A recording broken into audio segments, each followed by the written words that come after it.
Okay, Phil, you and Lars have a wonderful trip. And don't worry about Bess. I'll look after her. Okay, bye-bye. Phyllis and Lars taking a trip? Yeah, for a whole month. Oh, where are they going? Well, she just said that they were going to search for America in the wake of Watergate. Gee, I hope they find it. Newsroom? Yes, just a minute, please. Mr. Grant, it's for you, your roof repairman. You stink. You hear that, Carl? Oh, I'm sorry. I didn't know he had a secretary. Yeah, I'll hold. Hello, Carl. I just left a message with your secretary. Why weren't you out there yesterday? Well, be sure you get out there today. You can't miss the house. It's the one with the rainbow in the living room.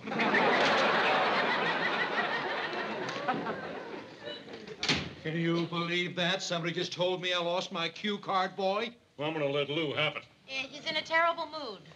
I'll wait till he feels a little better.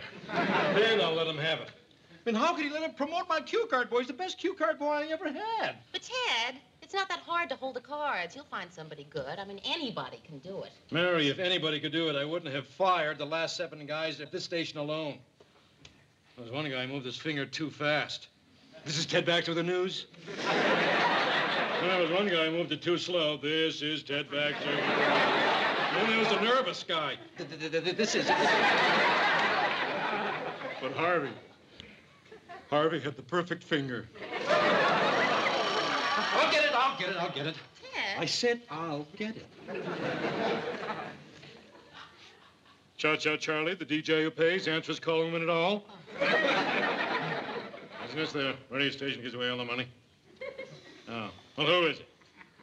Oh, well, all right. I'll tell him when... Oh, no. Oh, here he is now. Lou, it's your plumber. Lou, I'd like to talk to you as soon as you're feeling terrific. Hello. Yeah. Well, when can you come? What am I supposed to do till then? Thanks a lot. You feeling better now? Now I need a plumber for my house. What's wrong? My grandson made a wonderful discovery over the weekend. You cannot flush a banana.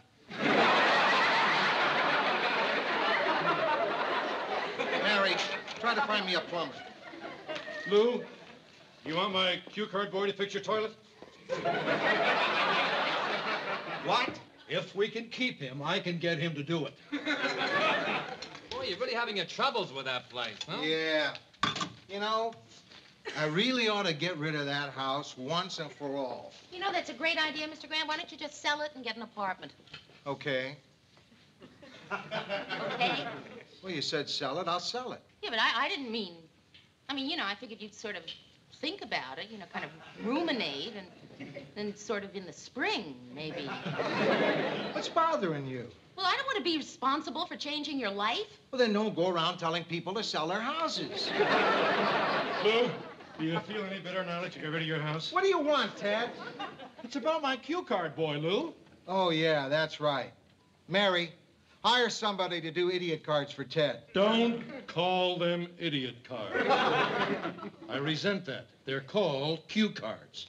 I'm sorry, Ted. Mary, hire somebody to do cue cards for the idiot.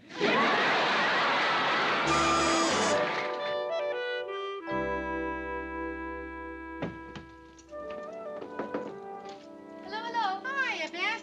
Don't you love this new lipstick? Oh, my. That is interesting. But why would you want purple lips? Well, to match these. Say, Aunt Mary, how would you feel about giving me some slack on my curfew?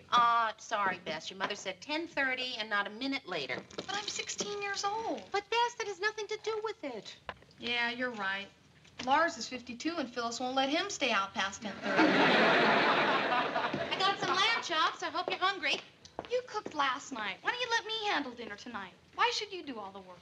Yeah, right. Okay, you want to handle dinner? Go. Terrific. Good. Thanks, Aunt Mary. Do you like plain pizza or pepperoni? Plain. Hi, this is Bess Lindstrom. We'd like a plain medium to go. I'm one flight up from my place. Right, thanks a lot. the worst pizza ever, but they get it here in a flash. That's what I call a flash. Mr. Grant. Hi, Mary. Hi, Bess. Hi, Mr. Grant. Come on in. Kids. Kids never change. Look at that face, Mary. I bet you were just eating a popsicle, weren't you? Would you like a drink? Yeah, thanks. I hope you don't mind my stopping by. The real estate agent is showing a house again. I don't want to be there. Why not? I'm getting a little tired of him pointing to me and saying, try to picture the living room without him. Where are you moving to? I don't know. I'm looking for an apartment. Something like this would be real nice. I just want one room. I don't want to rattle around in 7 rooms. I want cozy.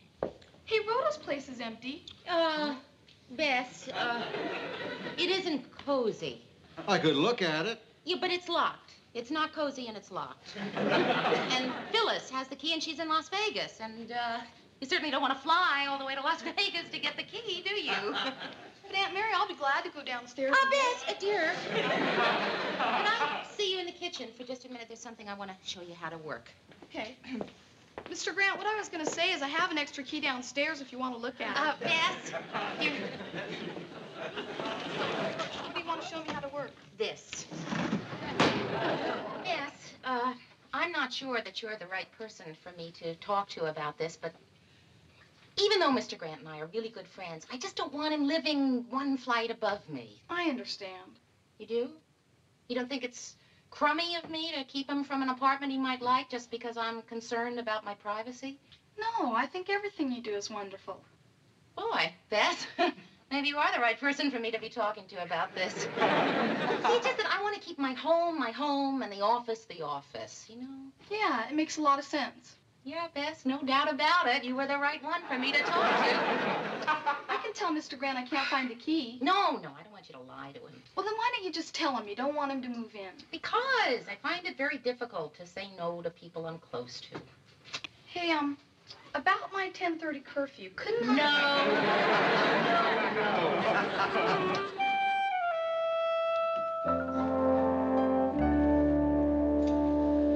I'll take it. You can't just take it.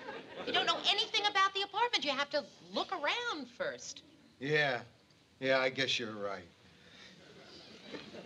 I'll take it.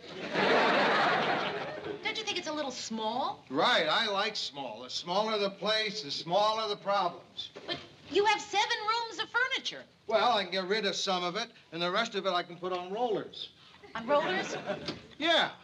That way I can bunch up the stuff I'm not using on that side and wheel what I need to this side.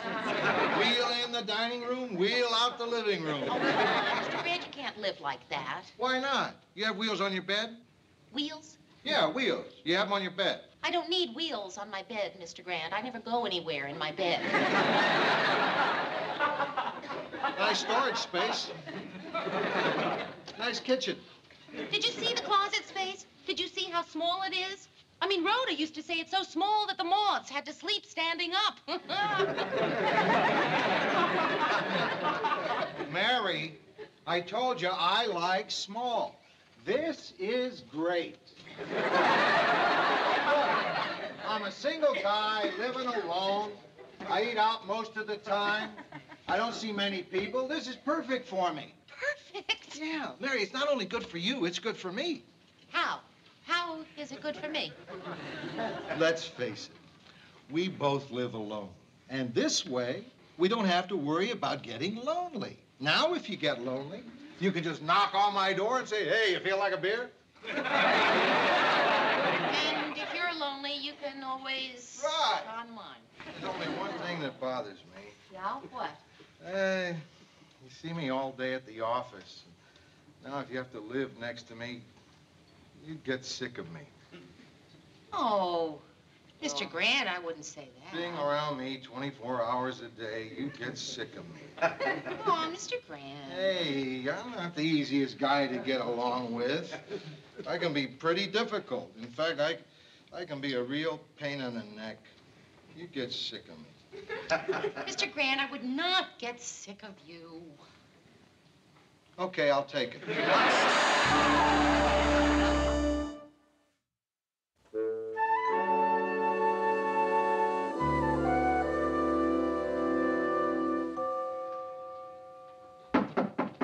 in.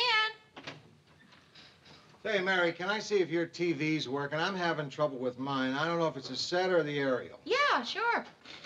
How's it going up there? Settling in all right? Yeah, I really like it up there. Although I am thinking of scraping the paint off the walls. Yeah, I didn't think that was your color. Oh, it's not that. It's just that I think I could use the extra space. Yeah, your picture's fine. Must be my set. I'll go watch a football game at the bar. Oh, well, listen, Mr. Grant, if you have something to watch, please stay and watch it here. I have a date anyway. No, I don't think that's a good idea, Mary. I think it's important, with you and me living this close, that we respect each other's privacy as much as possible. I don't want to impose on you. Oh, but Mr. Grant, come on, you're not imposing. Don't be silly. Watch it. Oh, all right, if you're sure you don't mind. I'm sure. Hi. Hi, Mr. Grant. Hiya. Hi, Baz. You want to watch a football game with me? No, thanks. I like real life better. I just came by to say goodnight. Good night. Does anybody mind if I stay out till 12? Yes, your mother minds. 10:30. Oh, let her have some fun. Let's compromise. How's 11:30? Thanks, Mr. Grant. You're an angel.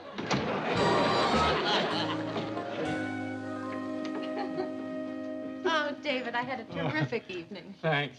So did I. Would you like to come in for some coffee? Yeah, sure. Sit down. Hey, Mary. Could I ask you a personal question? Yeah. Who's that man sleeping on your couch? Mr. Grant. Oh, Mr. Grant. Who's Mr. Grant? My boss. What kind of work did you say you do? Mr.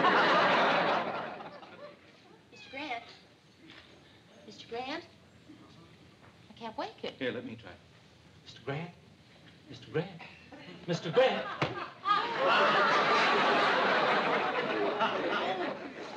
David. Are you all right? Yeah, fine. Hi, Mary. Have a nice evening. Hi, I'm Lou Grant. David Boyd? How are you? Fine. Mr. Grant, you just punched David I did? when he woke you up. Oh, I'm sorry. I must have been dreaming about the war. Where did I get you? Just south of Anzio. Listen, Mary, I think I better go home. Well, I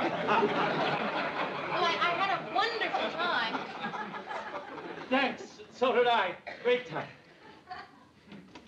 Good night. Good night. I'm sorry. It was an accident. I know. It was an accident. But you don't just sneak up on a person who's been in a war, a world war. I once got a medal for being awakened by a German. Well, it has been 30 years, Mr. Grant. I figured you'd been rehabilitated. Well, all right. You know, just between you and me, that guy can't take it. Your date's got a glass gut. I don't want to hear that, Mr. Grant.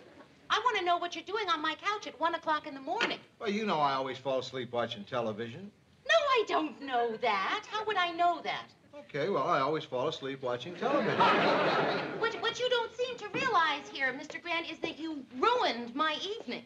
I don't think I did. I might have ruined his evening. I didn't ask to watch television here. You invited me. I invited you to watch television, not to fall asleep on my couch. But you know I always fall asleep on the couch in front of the television I told you set. I don't know that.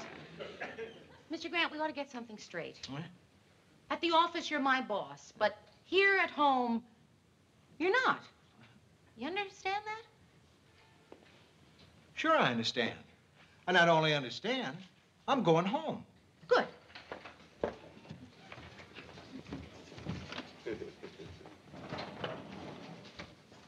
You know what's wrong, Mary? You make what happened here tonight sound all bad. I beg your pardon? All right. You may be annoyed. You may be upset. You may be angry. But tell me this. Are you lonely? Lonely? No, I am not lonely. There you go. And I'm sick and tired of not being appreciated.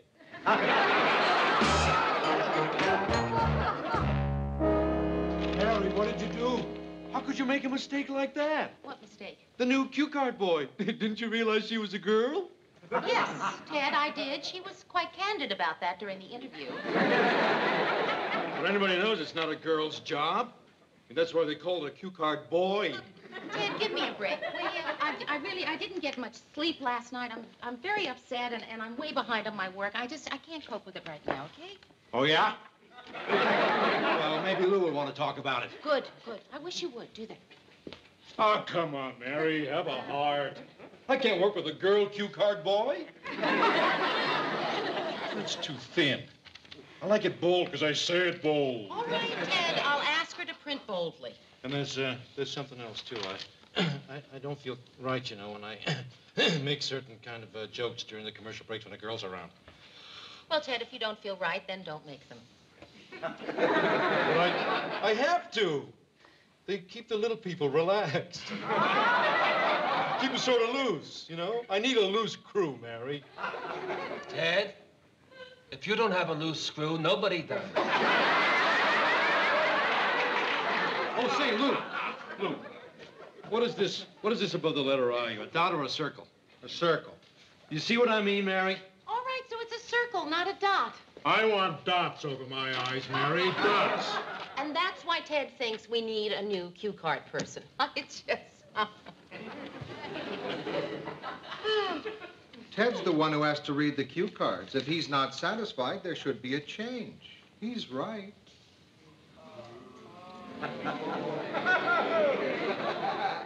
Why are you staring at me like that, Ted?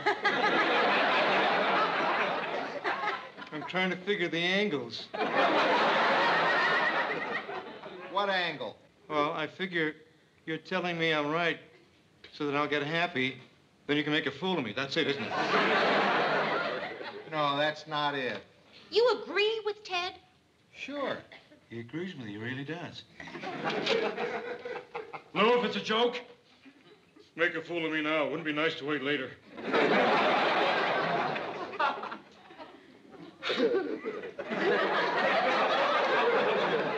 He really agrees with me. Mary, has the weather bulletin come in yet? Why? I have a strange feeling that hell just froze over.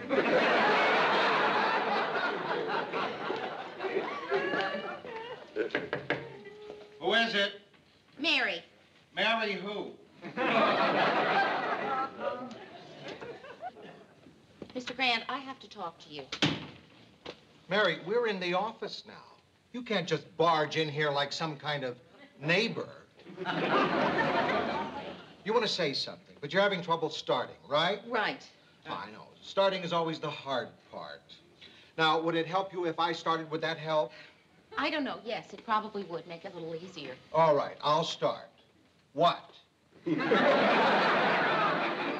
Mr. Grant, you don't really agree with Ted. You're just taking his side because you're upset over what happened at home. Home? Home? Didn't we agree to separate our home relationship from our office relationship? Yes. And where are we now? In the office? In the office, right. And in the office, we take a pretty dim view of our people hanging out until all hours of the night and then breezing into work whenever they feel like it. Mr. Grant, that's not why I was late. I was late because I was upset over what happened last night. And you know I can't sleep when I'm upset. I don't know that.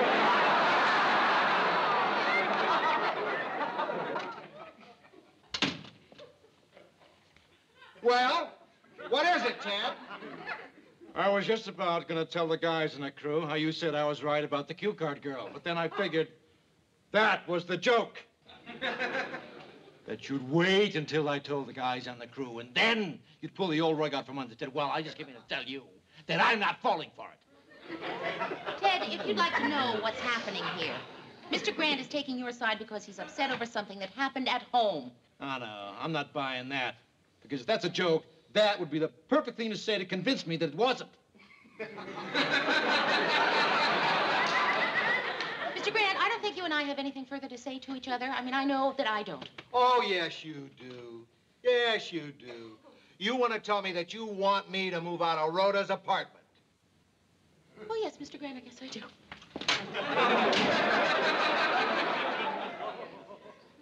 She left because she couldn't keep a straight face, right?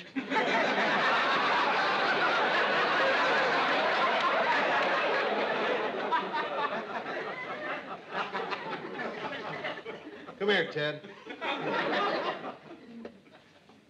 Closer. I'm going to pretend to be asleep. Well, I guess that's it. You want to sign here?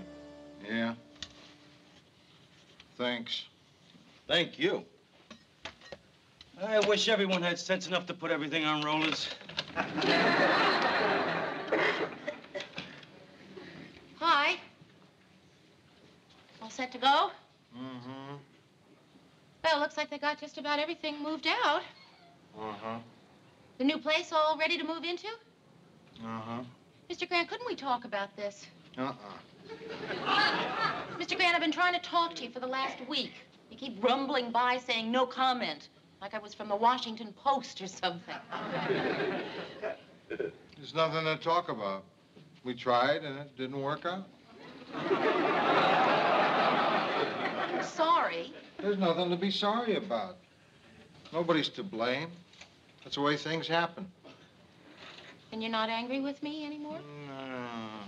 It was just one of those things. You know, it's hard to leave this place. I'm used to it here. You were only here for 2 weeks.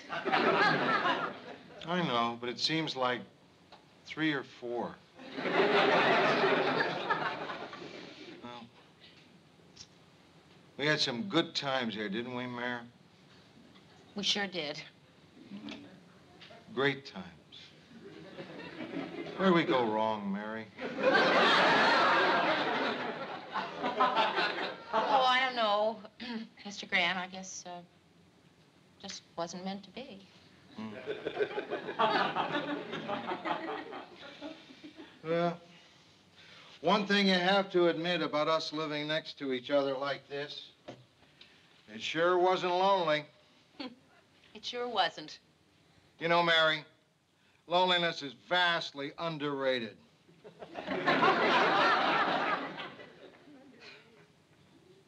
Goodbye, Mary. Goodbye, Mr. Grant.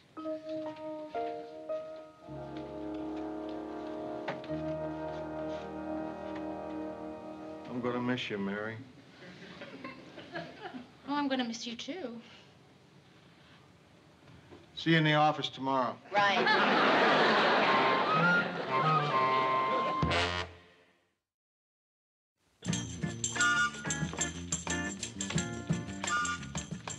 You know, Mary, I was thinking about that business with the cue card girl.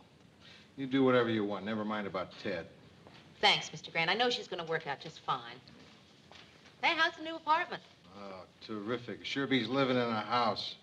Yesterday, my grandson came to visit me again. Yeah? Tried to flush another banana. And all I had to do was phone for the janitor. Within 5 minutes, he came upstairs and he brought me a brand new banana.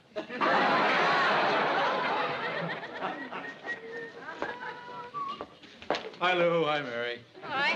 What are you so happy about, Ted? Well, I was just telling all the guys in the studio how you took my side over Mary's. Oh, yeah, Ted. About...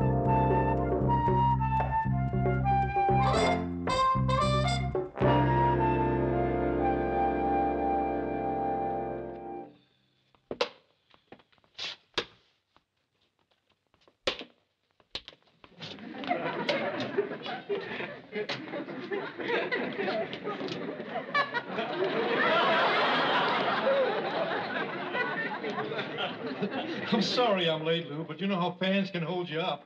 Yeah. It took Ted hours to find one. Okay, we should have had this meeting long ago. Our newscasts have gotten pretty static. I want to do something new, something different, something that's never been done before. So, I have decided to hire a lady to do a short editorial segment on the show every evening. You mean like Kathy Daniels at WKGW?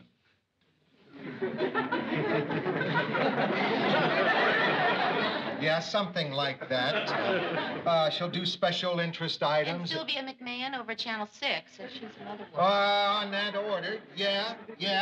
To broaden our appeal. Yeah, and what's that girl's name at Channel 3 and 11? Broaden our appeal and make our news more Christian. Why would we want to make our news more Christian, Ted? Martha Christian. She's the one at That's 3 the and one. 11. All right. So it's been done before. That doesn't make it a bad idea. News from the woman's point of view. Well, Lou, why can't I do it? Ted, what Mr. Grant means is that a woman will provide additional insight without taking away any of your own unique and invaluable qualities. Well, do you have any particular woman in mind, Lou? No. We'll hold auditions next week. Mary put some ads in the paper, that sort of thing. Any particular qualifications? Well, she doesn't have to have a lot of experience in television, but she should be attractive like you, Mary. She should be about Mary's age.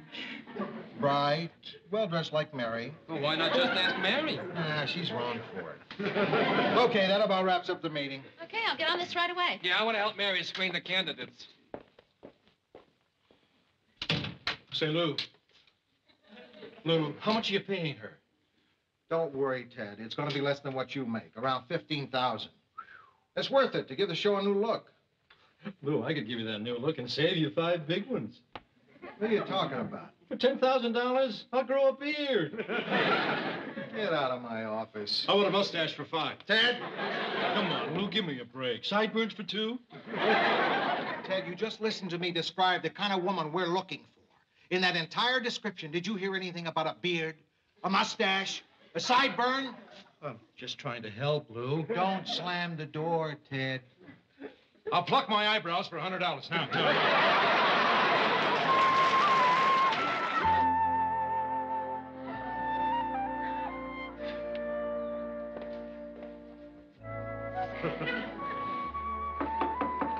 Who is it? Georgette. Come on in.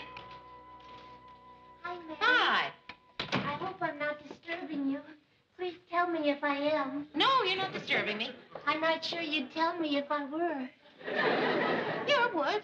No, because you'd think you might embarrass me. And rather than embarrass me, you wouldn't say anything. You're so nice and patient and kind.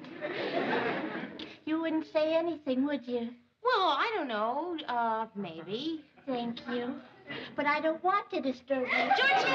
Come here. You're not disturbing me. I'm all yours. What can I do for you? Oh, sorry. 3 minutes are up. Can I have 3 more? No, Georgette, really. I just washing stuff. Just timing it.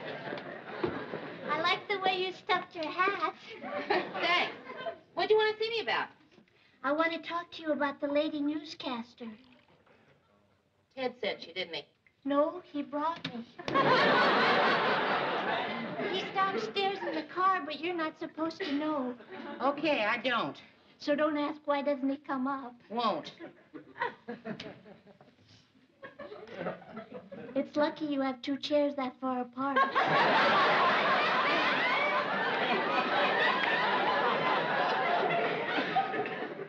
Anyway, about this lady newscaster. Please don't laugh. But we want me to be her. You want to audition for the job? Absolutely. Cross my heart, I swear. Really? No. I told Ted I'm not a very good liar. Ted wants you to audition? Yes. That just doesn't sound like Ted. When he heard how much the salary was, he sent me over here to butter you up.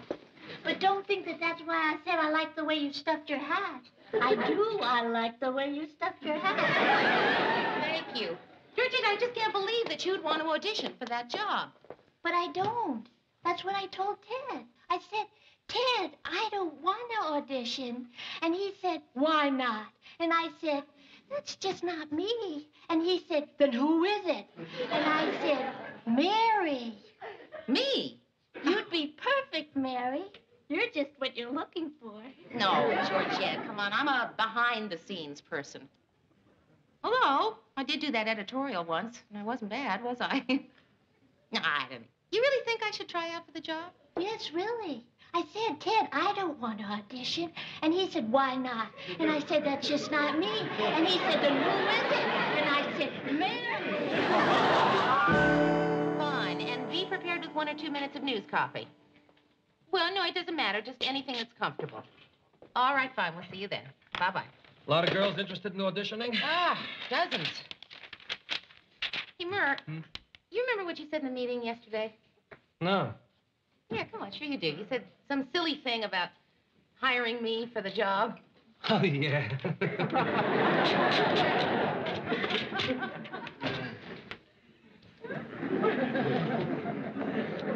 Hi, everybody. Except Mary. Don't you want to know why I didn't say hello, Mary? No, Ted. All right, I'll tell you why. The reason I didn't say hello is I think it's pretty low. When a person asks a friend to go to another friend to do the first friend a favor and the second friend tears the first friend's heart out. Oh, Ted, Georgette doesn't want the job. She doesn't think she has the talent. Oh, that's ridiculous. How much talent does it take? Hey, wait a minute, Ted. Wait a minute. You don't think that job requires a certain amount of skill? No, I don't. I mean, you feel that any fool can do it? That's right, just about any fool. Let me get this straight, Ted. Now, you are saying that any half-wit could just walk in here and read the news? That's right, just about any half-wit. But don't you bother to audition for the job, Marie. Lou wants a girl. I got you! I got you! I got you! I did it! I got him! I finally failed! I just lost a duel of wits to an unarmed opponent. Oh, Mr. Grant, do you have a minute? No. Oh, well, I'll just take a moment then. I don't have a moment, Mary. All right, very quickly then. Mr. Grant, you remember that on-the-air editorial I did? Yes. Well, I wasn't bad, was I? No, Mary, you weren't. Come in. Mr. Grant, you remember yesterday you said you were looking for a girl like me for the newscaster job? Mm-hmm. Well, I'm a girl like me. In fact, I'm probably the girl most like me I know. Mary, don't you think you were the first one I thought of for the job? Well, then why didn't you let me audition for it? Well, because I'm afraid I'd hurt you if you auditioned and I had to tell you I was giving the job to someone else. I just couldn't bear hurting your feelings that much, Mary. Oh, Mr. Grant. And I really think you'd stink. Look, try to imagine that it was me who was trying to be a newscaster, and you had to tell me that, no, that's a rotten example. I'd be terrific. Mr. Grant, it's not going to break my heart if I don't get the job. And it certainly wouldn't be the first disappointment I've had in life. Yeah? Yeah, I've had plenty of disappointments. Like what? Well, of course, things have been pretty good lately. All right. When I was in high school, I ran for the president of my senior class. Boy, I painted posters. I made speeches. I campaigned for months. And you lost. No, I won, but not by nearly as much as I thought I would. But I got over it eventually. Excuse me. So, Mr. Grant, all I'm asking for is the chance to audition, just like anybody else. Oh, okay. You can put your name on the list. Oh, Mr. Grant, thank you.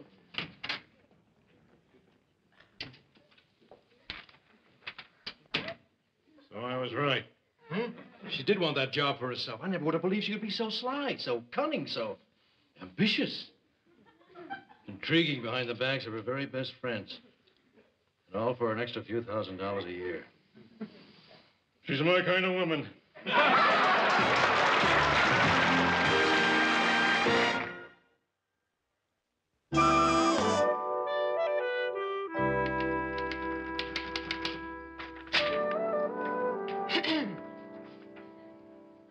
Thank you, Mr. Baxter. Mr. Baxter. Thank you, Ted. Thanks, Ted. Thank you, Ted. Excuse me, Ted. Who is it? It's Sue Ann, dear. Well, what a nice surprise. I happen to be in the neighborhood. Doing what? Coming to see you. Oh, Mary, I love this apartment. I love what you've done to it. I haven't done anything to it. I know. That's your guts. Mary, I would kill for a cup of coffee. That's why I'm going to offer you one. Mary, I'll tell you why I'm here. I have decided to audition for that woman's point of view spot on your show. In fact, I've already prepared what I think is a very solid piece of copy on the recent mudslides in Alaska. How do you take it? Very seriously. I'm into coffee. Oh, coffee experts agree a good cup of coffee should always be savory just as it comes from the pot. Hot, rich, and black. I just have a little cream and sugar. Joanne, why do you want to be on our show? You're the happy homemaker. Yes. And the happy homemaker is very unhappy. About what? I have done that show every day since July 1963. Do you know what that means, Mary? It means I've been smiling for 11 years. I never thought of it that way.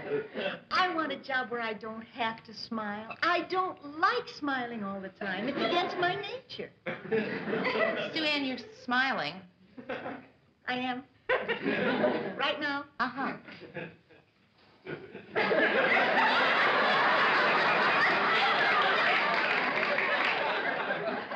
I can't tell anymore. I'm in a rut, Mary. Everything I do is mechanical. I just go through the motions. Oh, well, Sue Ann, come on. Everyone feels that way about her job sometimes. But I can't pretend anymore. I've cooked it all. I've eaten it all. I've cleaned it, trimmed it, and stuffed it twice. Gee, I can sympathize. Monotony has turned me into a bitter, spiteful person.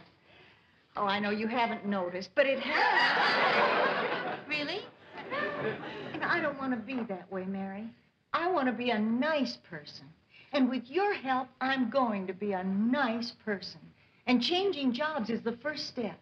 Well, Sue Ann, that puts me in a sort of an awkward position, see, because I'm going to try out for the job, too.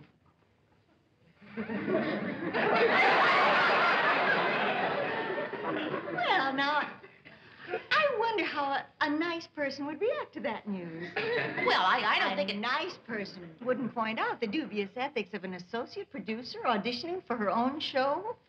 A really nice person wouldn't use phrases like undue influence or conflict of interest or two-bit double-crossing think. Oh, now, just a minute, Sue Ann.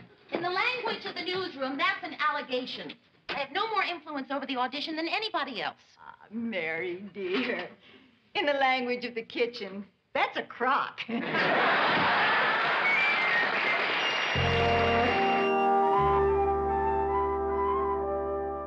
thus the repercussions of an upsurging inflationary spiral are as inevitable as they are catastrophic. You better believe it. And very well put, incidentally. That was a woman's point of view. Okay. Thank you. Bring in the next girl.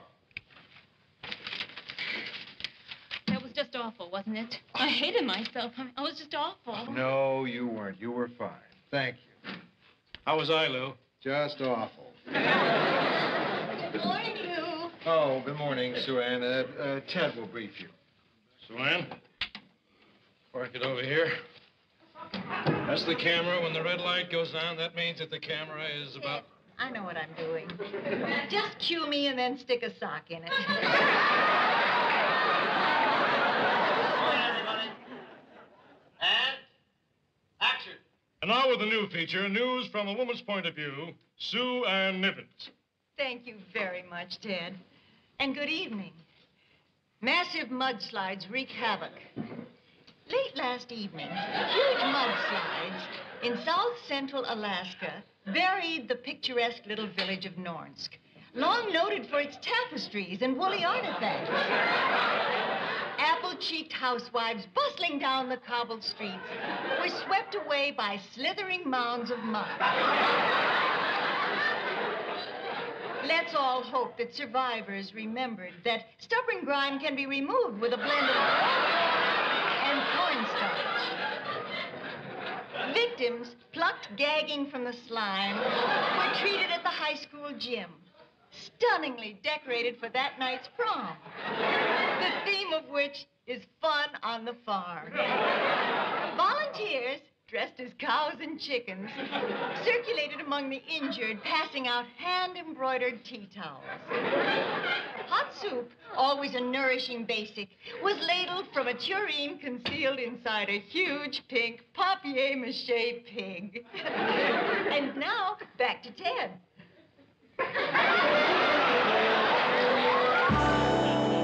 Thank you. Enid Beringer, The Twin Cities. And that was a woman's point of view. Thank you. Okay, everybody, let's break for 5 minutes. Mary's next. Mare? Listen, Ted, I can wait. Why don't you let someone else go first? You're the last one, Mare. Oh, well, maybe someone else would like to do it again. Oh, come on. Oh, why did I get myself into this? Mary? You're nervous. Yeah, I am. Listen, you've got nothing to worry about if you trust me. Okay? Because, Mary, I'm on your side. I want you to win. Now, do you trust me? No, of course not. Listen, I know how to please an audience. When I read the news, that camera is a person to me, the most wonderful person in the world. I caress it with my eyes. My mouth may be saying the cost of living went up 0.8%. But my eyes are singing, be my love. Okay, we're ready, Mary. Quiet, everybody. Action. Remember, just pretend the camera's your lover. Make love to it with your eyes. And now, a woman's point of view with Mary Richards. Thank you, Ted. It's been 10 years since Congress passed the 1964 Civil Rights Act. Eyes. One of the 5 agencies of the federal government has done anything to enforce it. Mary, whatever you got in your eye, you want to get it out?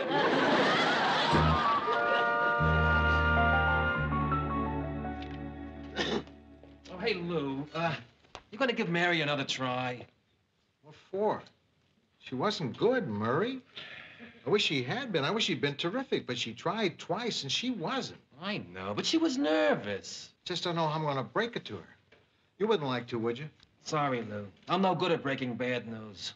I still haven't told Marie I'm going bald. You wanted to see me, Mr. Grant? Oh, yeah, Enid. Welcome to the news team. Welcome to the... Does that mean I got the job? Mm-hmm. Oh, thank you, Mr. Grant. Enid, one of the first things you'll want to learn about this job is no hugging. We're not a hugging newsroom. Some staffs hug, we don't. Tell you what, you go on down to personnel, tell them you're starting Monday, and fill out all the forms. Right away. Thank you, Mr. Grant. You'll like personnel, they hug.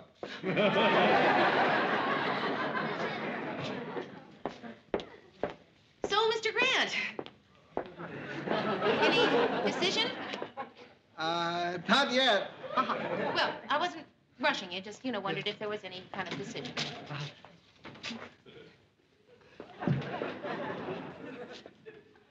Mary, I haven't made the decision yet because you're going to make it. Your second take was very good. Oh, Mr. Grant, thank you. I was very still a little nervous. Good. Yeah. But there's one other tape I want you to look at. It's between you and this girl. Now, you watch, and you tell me. Point of view, Enid Beringer. Thank you, Mr. Baxter. I would like to give you the woman's point of view, but I'm having a problem trying to figure out exactly what the woman's point of view is. I mean, do all women think alike? Do Bella Abzug and Connie Stevens think of exactly the same thing when they get up in the morning? Okay, maybe when they first get up in the morning, but after that, I don't think so. And I don't think girls are made of sugar and spice anymore. Those things cost too much money. But if WJM is interested in hearing my point of view, I would be very happy to try and give it to them. Thank you. Enid Beringer, the Twin Cities. Okay, Mary. There you go. It's between you and Enid. I'll go with whatever you decide. Now, who do you think should get the job? Wow, Mr. Grant, that's a really tough decision, isn't it? But I have to go with me.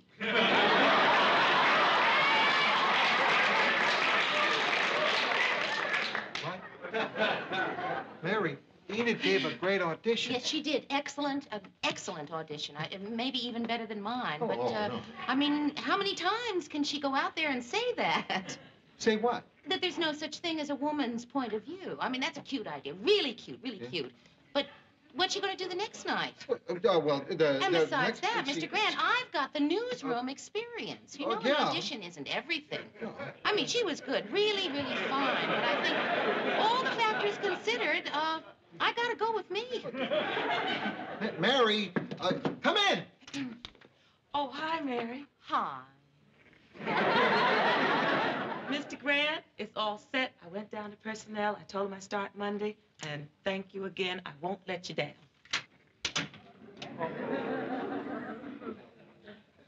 All right. All right. I lied. I'm sorry. I was trying to spare your feelings. Well, you don't have to spare my feelings, Mr. Grant. Okay.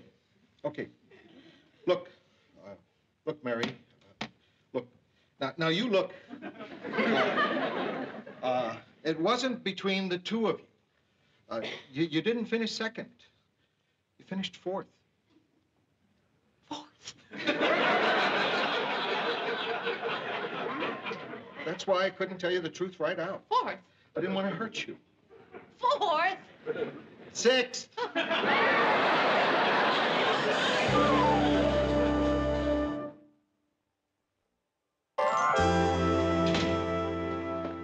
Excuse me, Mary. Gee, I was so excited I forgot to ask what time I come in Monday. Well, 10 o'clock will be fine. Thanks.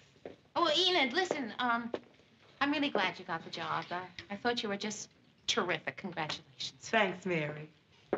Mary, that's really nice of you to say, because I know you auditioned, and I'm sure you must be disappointed. Oh, no. I never really expected to get the job at all. No, I'm a behind-the-scenes person. I really just did it for the fun of it, you know. I didn't want the job. Producer of the WJM 6 o'clock news. Oh, Mr. Grant. Oh, but that's it. I just don't know what to say. Really? I thought you put it very well. But I mean, it's just so incredible. I mean, because, you know, of course, I always dreamed that one day I would be a producer, but that you would actually, at this point, you know, make me your co-producer. No, not co-producer. I'm making you the producer. Well, what about you? I'm making myself executive producer. That's great. But what made you suddenly decide to make me the producer? Well, I just thought a promotion was long overdue. Oh, thank you, Mr. Grant. Not yours, mine. So then you'll be the executive producer and I'll be the producer. What do we do about offices? What do you mean? Where will my office be? What do you need an office for? Well, I just assumed that as producer, I'd have a lot more responsibilities, you know, a lot more things to do. And... No. Whatever you used to do as associate producer, you'll do now as producer. Oh, I see. Naturally, there will be certain financial benefits. Oh? Starting next month, you're going to get a raise of $1,000 a year. Oh, that's great. Mr. Grant, that's, what, 20 $20 a week, isn't it? I thought I was going to get a raise of $20 a week anyway. Well, now you're going to get it for sure. Well, thank you. Mr. Grant, let me just see if I'm getting this straight. I'm going to be the producer, but I'm going to have the same responsibilities, the same job, the same no office, and I'll be doing the very same things I had been doing. Right. Well, well, well. I just hope I can handle it.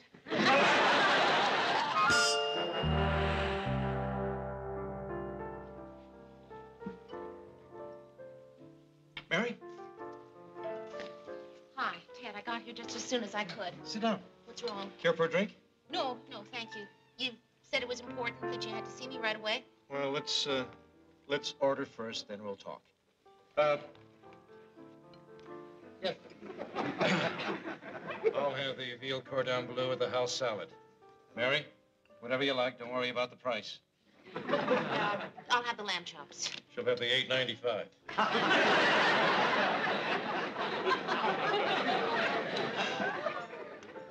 Now, Ted, will you tell me what it is? What is? Why did you call me and ask me to meet you here? I mean, you made it sound like some kind of an emergency. Have some wine, Mary. No, thank you, Ted. We'll need it for the toast. What toast? Mary? To our first date.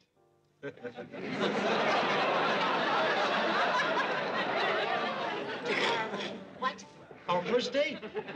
To us, Mary, and to many more wonderful evenings like this. Ted, is this your first bottle of wine? Mary, you and I have worked together in that office for 5 years. I'm an attractive man. You're a reasonably attractive woman. You can't deny you haven't had thoughts about me.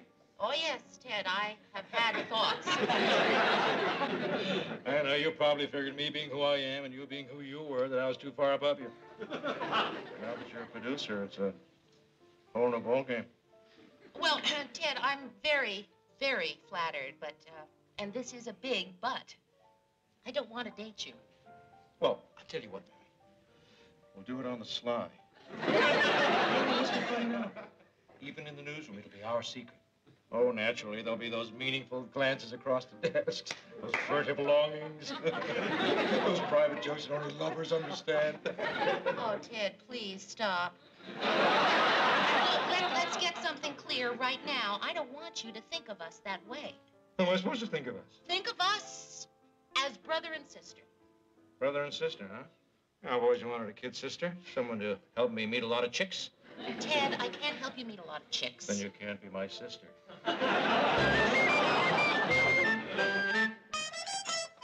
Well, thank you for dinner, Ted. It was a lovely, lovely evening. Oh, it's my pleasure. Did you enjoy the lamb chops? Yes, very much. Very nice. Well, I've got an early day tomorrow. Well, good night, Mary. Good night. Mary, who's that man in your living room? Ted, there is no man in my living room. There is now.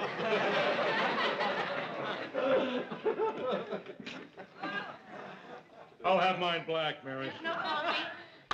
Well, tea will be fine. There's no tea. Well, just a glass of water. There's no water. Mary, you trying to get rid of me? Look, Ted, it's just that I'm tired, and I've got a big day tomorrow. Okay, sure. Say no more. I'm on my way. See you tomorrow.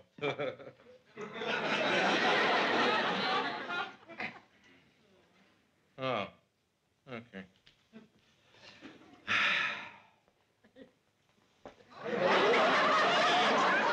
What are you doing? Don't you want me to kiss you goodnight? No. I understand you're afraid of losing control of yourself. I am not control of myself. See, you're already losing control. Ted, I just don't want to kiss you goodnight, all right? Well, if that's the way you feel, why did you go out with me in the first place? Ted! All right. You don't have to kiss me goodnight if you don't want to. I'm not going to argue with you. I respect you too much to wrestle with you. Thank you. After all, you don't have to give me a goodnight kiss just because I bought you a $32 dinner. So forget the goodnight kiss. After all, what's a goodnight kiss? Just a small token of friendship. Just the way one person has it. saying to another person, I like you, person. You don't think I'm worth the simple, innocent kiss goodnight? Well, that's all right. Ted, if I kiss you goodnight, will you go home?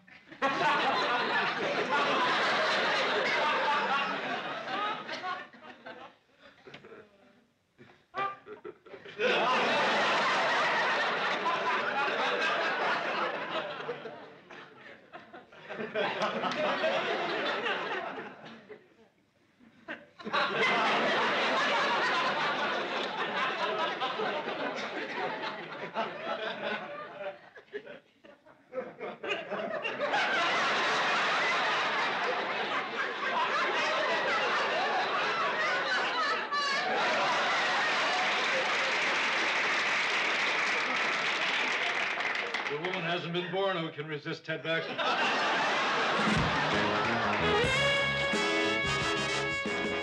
Hi, guys. Hey, where you been all day? We go on the air in 20 minutes. I told you, Lou, I was guest speaker at a veterans group luncheon. Oh, yeah. How'd it go? Great. They were sitting on the edge of their seats. Probably because of their old war wounds.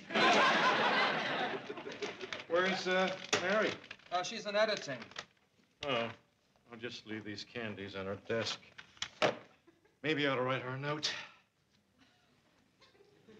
Dear Mary, I'll always remember last night. Love, Ted.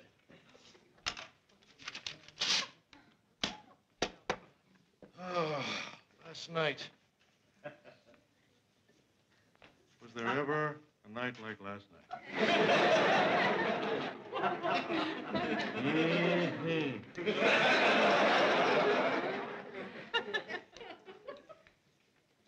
Ted, what happened last night? I don't think it's any of your business, Lil. Right, Ted. However, since you brought the subject up, just so happens that Mary and I had a date last night. Ted, have you been putting anything funny up your nose? I want to level with you guys. I've had my eye on her since the first time I saw her.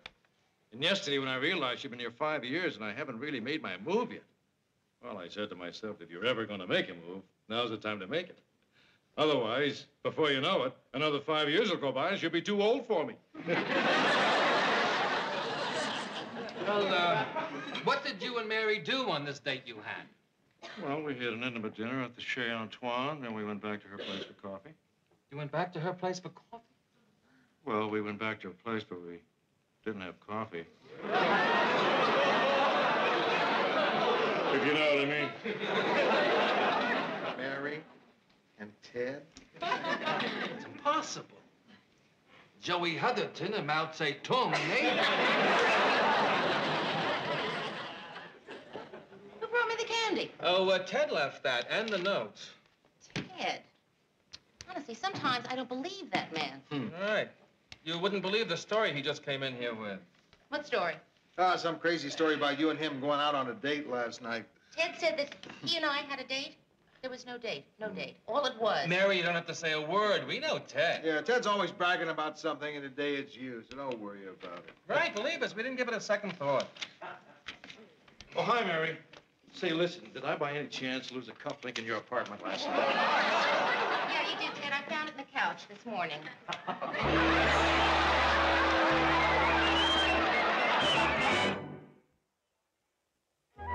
Would you give me a hand with this cufflink? It's kind of tricky. Just make sure that Porky Pig is facing out. Talk for a minute, please. Oh, excuse us, guys. Look, Ted, I'm not quite sure how to put this. Oh, you mean about the candies? Listen, nothing's too good for Ted Baxter's woman. Ted, I am not your woman. That's right, Mary. Play hard to get. I love the thrill of the chase. Ted, there is no chase. There's no thrill. No chase, no thrill. There's not going to be. Ted, nothing happened last night, and I don't want you going around giving people the impression that anything did. Say no more. I'm gonna zip up my lips and lock the zipper and hide the key. There they are. WJM's own little lovebirds. What did you say to Sue Ann? Oh, I'm sorry, Mary. Do I know something I'm not supposed to know? Sue Ann, let me get something clear. Oh, Mary, you don't have to. The blush in your cheek speaks for itself. Isn't it wonderful that two people who for 5 years have shared nothing but a businesslike respect and admiration for one another, between whom no word of love has ever passed, should one day awake and discover they have the hots for each other?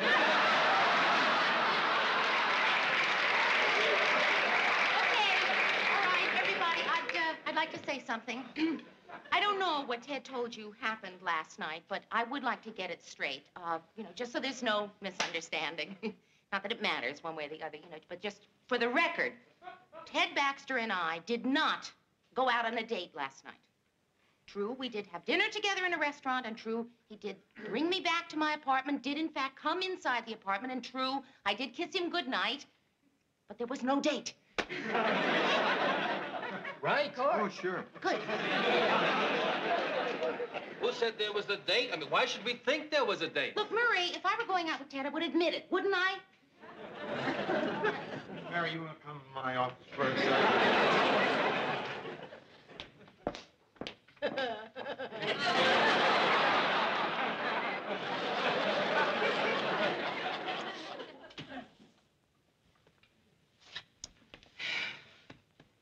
Mary, I'm going to tell you a little story. When I was in the Army, I had to bunk under this guy who used to get these great packages of food from home. One week, he got this giant salami. And the next day, everybody in the barracks went out on this hike except me. I had the flu. Anyway, when this guy got back to the barracks, he found that his salami was missing. Now, he never accused me or anything, but I could see it in his eyes every time he looked at me. He figured that I was the one who stole his salami. Finally, one day, I couldn't take it anymore. And I went up to him and I said, "Bernstein, tell me the truth. Do you think I took your salami? Do you really think I'm a salami thief?" And he said, "Yeah." So I punched him in the nose. You see my point, Mary?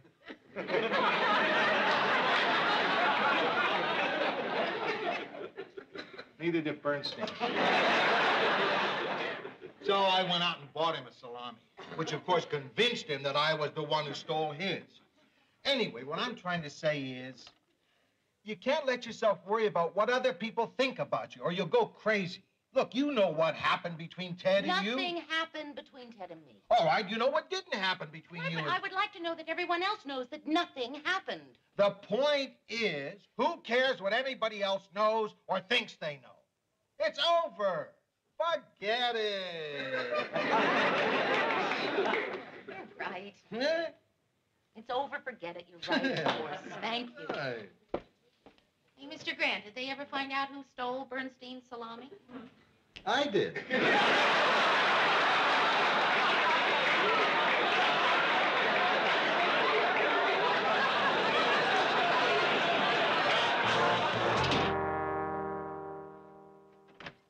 Hiya. Hi, Mary. Come on in. I'm sorry to bother you. No, you're not bothering me. I have to go out tonight for the journalism class. Do you want to see me about something in particular? Yes. You want to tell me what it is? Yes. Does it by any chance have something to do with Ted? Yes. Has somebody been telling you things about Ted and me? Yes. And that's what you wanted to talk to me about? Yes. Oh, wow, I'm glad I got that off my chest. Georgette, I am not interested in Ted. How could I possibly be interested in Ted? I mean, how could anybody? Georgette, what I'm trying to say is that if I worshiped Ted, I wouldn't get involved with somebody you care about. Oh, Mary, I'm so glad to hear that. Well, listen, I gotta get to that class. There's coffee on the stove if you want it. Oh, thanks. I've got to go home. Bye-bye. Bye. Georgette, could you answer that for me? Sure. Oh, hi, Georgia. I brought you some flowers. It's all right, Ted. Don't try to pretend. I can see how it is. And, Ted, maybe I'm just a fool. But I want you to know, if it doesn't work out, I'll take you back. That sounds fair. Georgette, who was that? Ted, Hi, Mayor. what are you doing here? 3 guesses.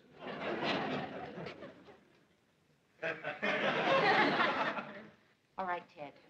Before things get really crazy, I want you to explain to me why you are doing this. I mean, why are you doing this all of a sudden? And why are you doing it to me? I got you, Mayor. Why this? Why now? Why you? Yes, will you please tell me? Why not?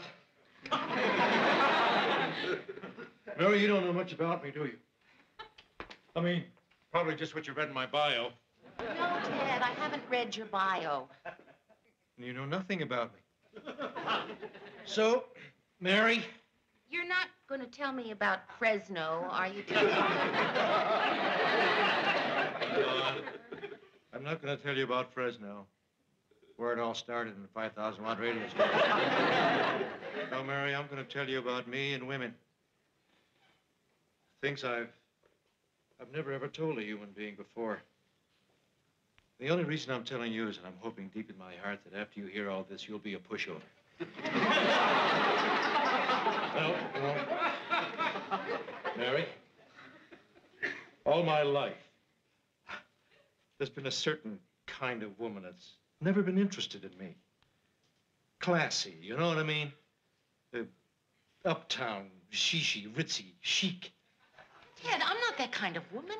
Well, I know, Mary, but you're as close as I'll ever get.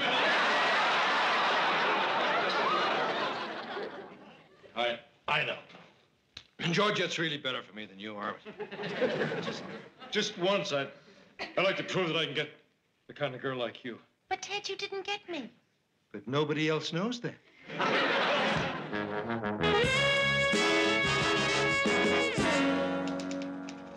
Good morning, everybody. Oh, Hi. people, I just want to tell you, don't make any plans for this afternoon. I am taping a very special show, and you're all invited. It's called Soul Food for the Adventurous Wasp. All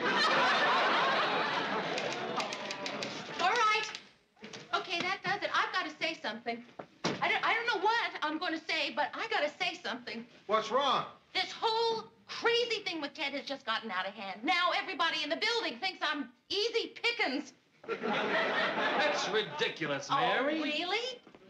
Tony at the newsstand, who for 5 years has been saying, "Good morning, Miss Richards," today greeted me with, "How's tricks, Cookie?"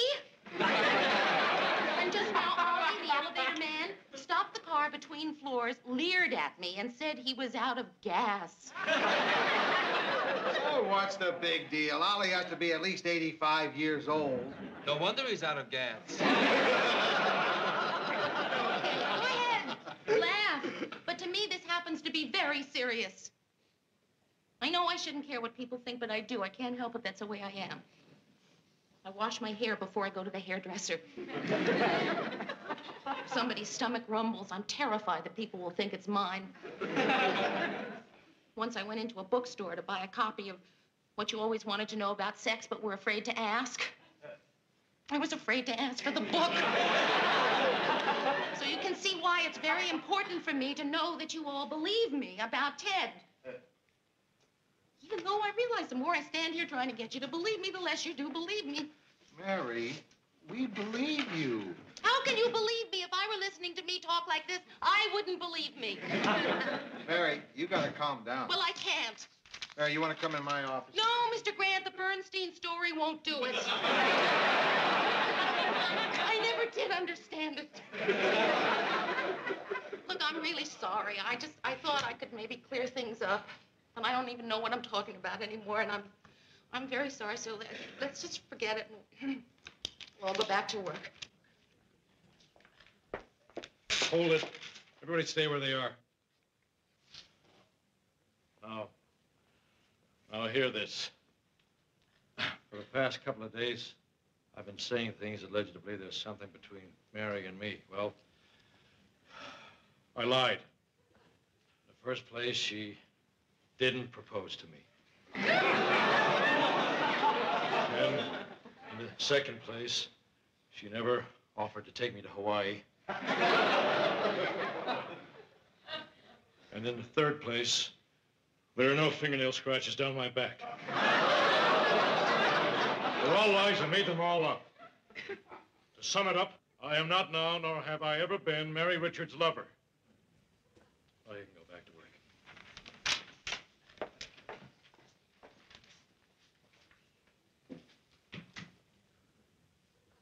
Okay, Mary?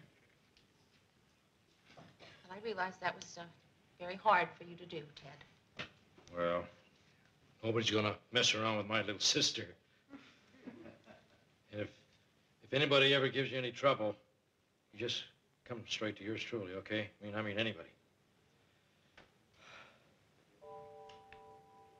Even me.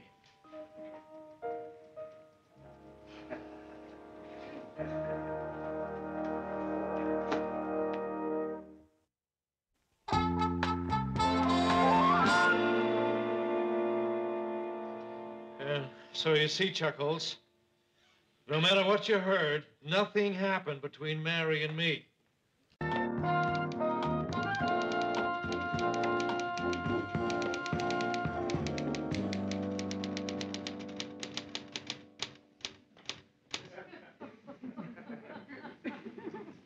I have a provocative question.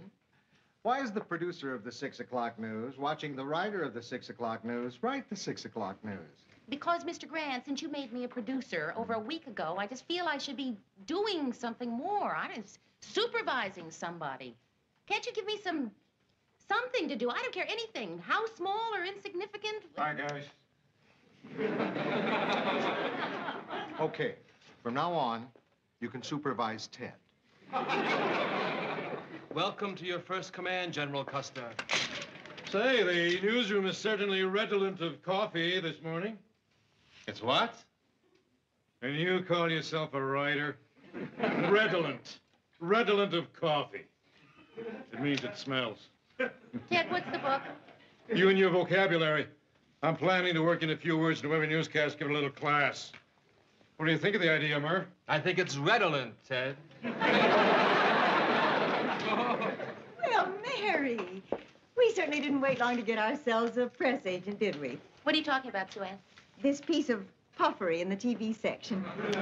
News show appoints woman producer. I didn't see that. I'll bet.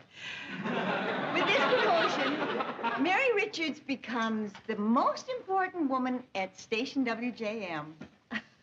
Someone around here certainly wasn't very reticent. Now, what's that supposed to mean? Reticent? Inclined to be silent? Ted, come on. I know what the word means. Sue Ann, I didn't give them this story. Although I must say, it certainly is accurate. Oh, Mary, you sweet, innocent, naive, albeit ruthless child. Mary, here's tonight's rundown. I put everything the way I want it. Bring me Murray's copy so I can approve it. Then see if you can get somebody up here to fix that squeak in my chair. Right. Mary, I know how busy a producer is. So here's a little tip. A dab of Mazola oil on Lou's swivel, and he'll be sitting pretty. Well, I'm off. This afternoon, I'm doing my annual salute to fruit. I have to go plump my prunes. Here's one for you, Mary. What's superfluous? Me. Come in. Mr. Grant. Did you get something for the squeak in my chair? No, I didn't, Mr. Grant. I am not a chair squeak fixer. You got Murray's copy? No, I thought I would read Murray's copy. I'm the producer. Yeah. Yeah, that's exactly why I made you my producer, Mary, to relieve me of that kind of chore. Yeah, and that's exactly what I want to talk to you about. I've got to tell you, you've been doing a terrific job. Well, thank you, Mr. Grant, but I don't I'm not think much that you're... on compliments, but this whole past week, you've been just great. I mean it. Well, thank you very much, Mr. Grant, but I wonder You don't if know you what know... it means to have someone you can lean on to step into a job like this, to take the worries off your shoulders. I'm one lucky guy. Well, that's really very nice of you to say, Mr. Grant. You know what the big difference has been, Mary? Since you've been in charge here, nobody's come through my door to complain or to argue about anything. Wow, has that been great? Well, sure, yes, I can see where that would be a relief. Yeah, so I just want to say to you, Mary Richards, thanks for doing the job so well. You're welcome, and thank you, Mr. Grant.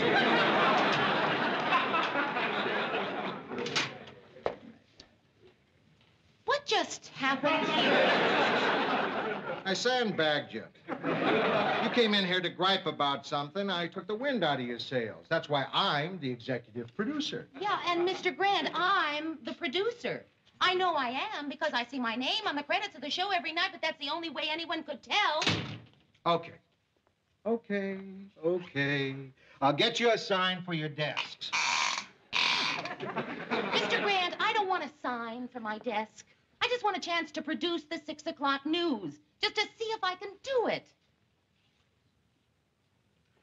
All right. You got it. Tomorrow you do the whole show yourself. Oh, Mr. Grant, thank you. Thank you. I just can't tell you how much I appreciate this. And, Mr. Grant, I don't want you to worry about a thing. I am going to rise to the occasion. I'm going to make you so proud of me. I'm going to get you some Mazola oil for your chair. Good evening, ladies and gentlemen. This is Edward Daniels with the 9 o'clock news. David Baker, the head of the United Nations Emergency Fund, said today he has received a $1 billion commitment from the United States. Hi, Mayor. This pledge I is hope we're designed not to help disturbing you. No, not at all. Come on in. Thank you. We got through dinner early tonight. We emphasize service at that restaurant. That's why I take her there. Even special orders. The girl just sings in the microphone, hold the pickle, hold the lettuce, and we hold it. Oh, I see you're watching Channel 3. Oh, yeah. They have a 9 o'clock newscast. Well, it's always helpful to check the competition there. Dr. Harry Good blazer, average voice, weak vocabulary. I'm just checking to see if there are any new stories since the 8 o'clock broadcast. Are you nervous about tomorrow, Mary? Oh, come on, Georgette. I've been an associate producer for 5 years now, a producer for over a week, and so I'm nervous. I want you to know, Mayor, that I'm one guy you can count on tomorrow. Of course, after you have that first show under your belt, there are a few improvements I'd like to discuss with you. But in the meantime, we just stop by to wish you good luck and bring you some flowers. Oh, well, thank you. Unfortunately, the florists are all closed this time of night. Why don't you buy yourself something? Keep the change. No, thank you. What kind of improvements? Oh, just a lot of stuff to make you look good as a producer. Uh-huh. Example, the title of the show. The title of the 6 o'clock news? Oh, well, let's face it, Mayor. People tune in to watch yours truly. That's what it's all about. The title of the show should be The Baxter Report. No, Ted. Ted, Mary can't go making a whole lot of changes right away. All right, Mary. How about this, a new opening? An aerial shot of my car pulling up. I step out of the car, and I race up the stairs, a grim look of urgency on my face, and I race down the hall. You should think of those things before you leave the house. Ted, we are leaving the opening exactly the way it's been. All right, Mary. Have it your way. I tried to help you, but you're too lazy to think big. Come on, Georgia. No, Ted. Mary needs moral support, and I'm staying for a while. All right, I'll pick you up in about an hour. Mary, let me tell you something. You know what you are? Lascivious. Lascivious. Why would Ted call me lascivious? Correction, that's lethargic. It's on the same page as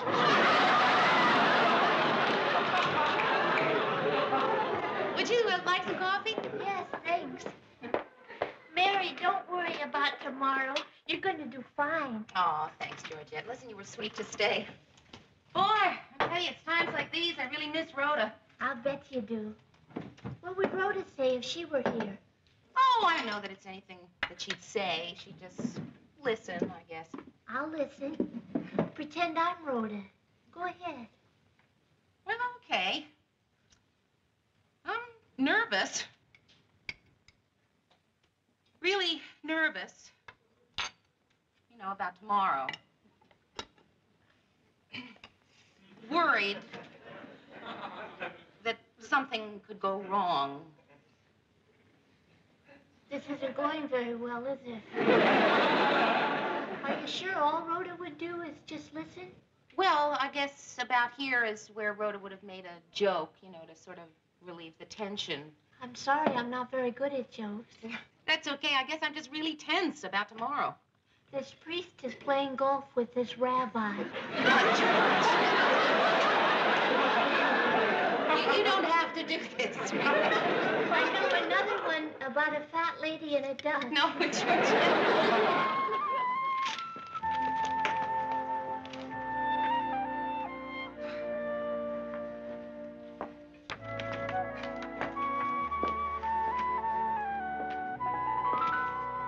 Murray, who handles the clocks? Why? Well, Tokyo is 5 minutes slow. See? Oh, yeah. It's little things like that that cost them the war. What's the matter, man? I don't know. I can't stay seated today. Somehow, I just don't feel a producer should be sitting. Mary, if God didn't intend for producers to sit, he wouldn't have given them such big chairs. I don't know. You feel I should be on my feet in case I have to deal with anything in a hurry. At 1 o'clock in the afternoon? Come on, Mary, relax. After all, Lou was right in there. If any problem comes up, all you gotta do is just... Murray. If any problem comes up, I'll handle it. That's all. Hi, guys. Ted, you're late. I knew you wouldn't care, Mary. I mean, what the heck? We don't punch a time clock around here. Well, the point is, Ted, if you get here on time for Mr. Grant, you can get here on time for me. That's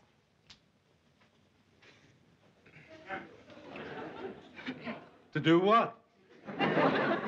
whatever it is that you do when you get here on time for Mr. Grant. Well, all right, Mary. But I think you're being a little punctilious.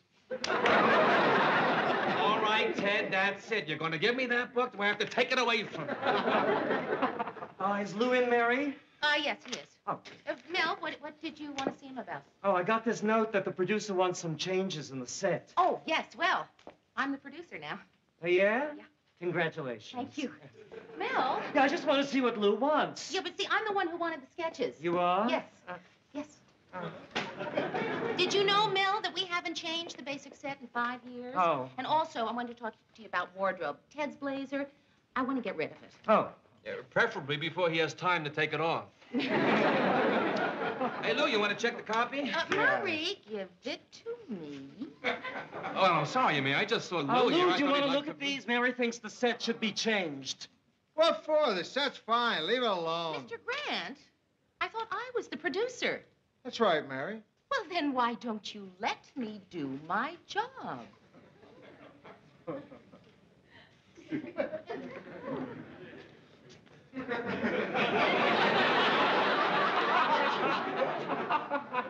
Mary, the first thing you have to learn as a producer is not to have this sort of discussion with your executive producer in front of other people.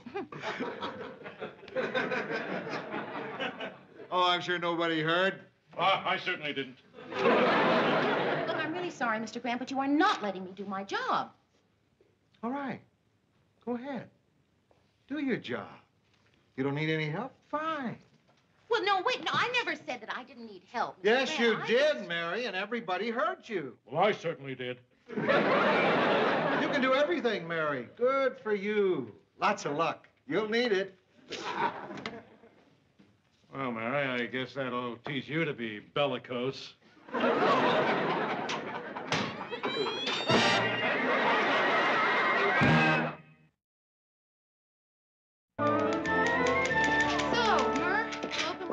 Hearings, and we'll follow with the narcotics crackdown and then the governor's conference, huh? Yeah, that sounds like a good lineup. Yeah, listen, I got one problem. We have 30 seconds at the end of the show. Now, which do you think is more important?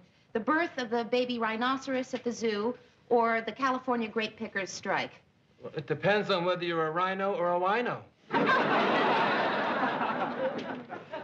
Well, so the inmates really are in charge of the asylum. Oh, Sue Ann, I had nothing to do with that article. Mary, believe me, I'm proud of the way you haven't been disheartened by those who murmur that you've sacrificed your femininity to your ambition. Actually, Sue Ann, I haven't heard anyone murmur that. Then I'm the first.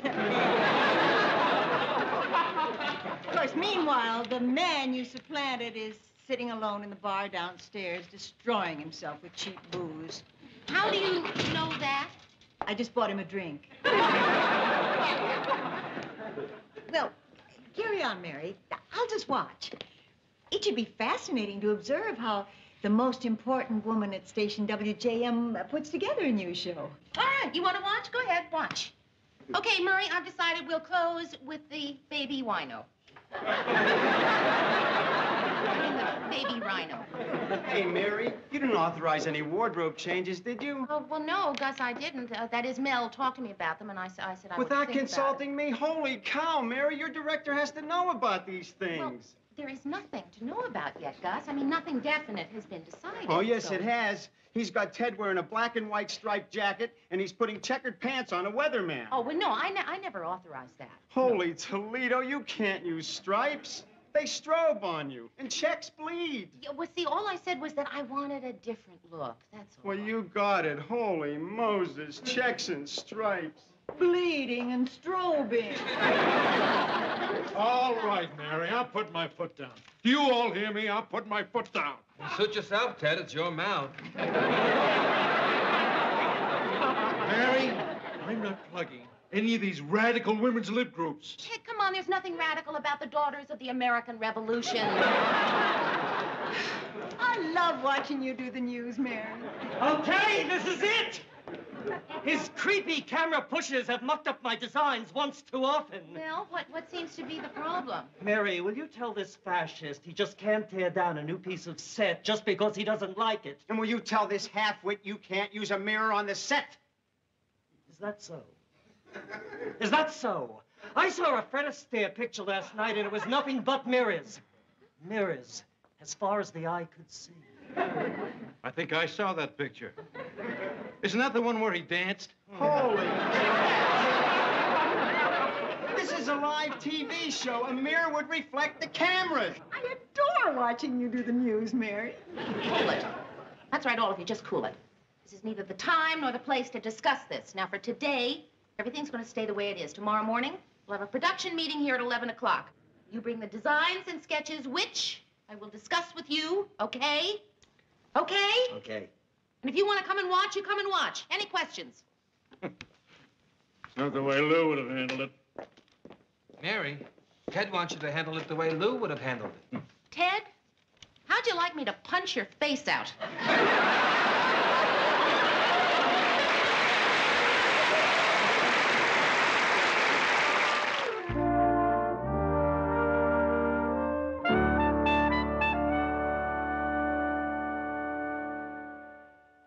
And I'm telling you, the greatest college football team of all time was Army 1944. Nebraska, 1972. How do you say that, fella? Army had the greatest backfield that ever was. Nebraska, 1972. Hi. Hello. Blanchard, Davis, Tucker, eh? Nebraska, 1972. Oh, nothing, thank you. I just thought I'd come by and tell you that everything is okay in the newsroom. Good. Look at the record. Unbeaten, untied, beat Notre Dame 59-0, 6 All-Americans. I mean, I knew you'd be anxious to know that. Yeah. Glenn Davis set a touchdown record that still stands. And that's while he was dating Elizabeth Taylor. I knew you wanted to know, because, I mean, it is the first time that I ever ran the whole show myself. Yeah. Nebraska, 1972. I mean 1944. So I'm really glad that I was able to set your mind at ease. Yeah, thanks. That's nice. So everything's all right, huh? Yeah, if I do say so myself, everything is all right. You're not, for example, having trouble with Rollins. No. Who's Rollins? Your sound engineer. I thought you might be having some problems. No, everything's fine, just fine. Good. Glad to hear that, Mary. Yeah. I am managing to get the news on without a hitch. Good for you, Mary. Thanks. Mr. Grant, why did you think I might be having trouble with Rollins? Just a hunch. Okay. Mary. Yeah. That's Rollins.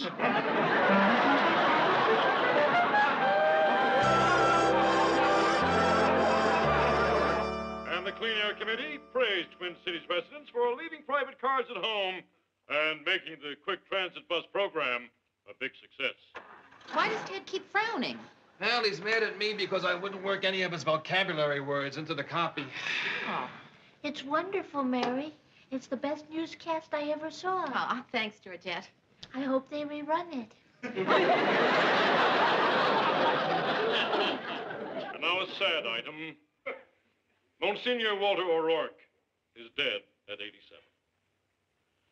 Until his retirement in 1958, Monsignor O'Rourke served the Twin Cities Diocese, where he was much beloved. Let me just say this. I didn't know the Monsignor personally, but I'll bet you he was never lethargic, redolent, bellicose, or lascivious.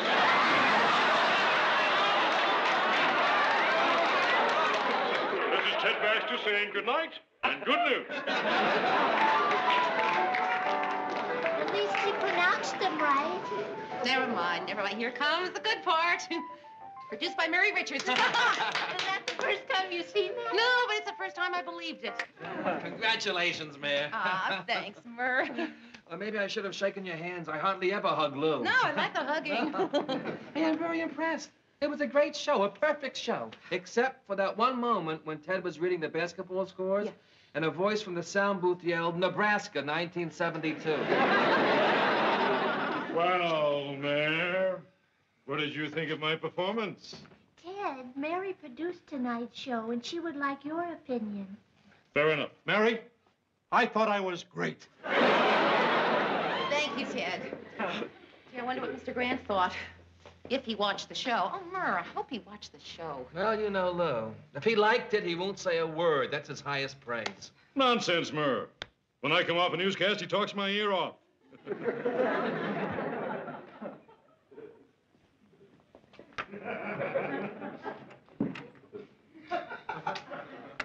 Congratulations, Mary.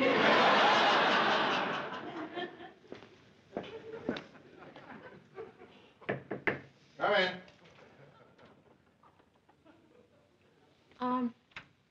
Mr. Grant, maybe I'm pressing my luck, but, what'd you think? About the show? Yeah. What do you want me to say? That it was great? Sure. Mary,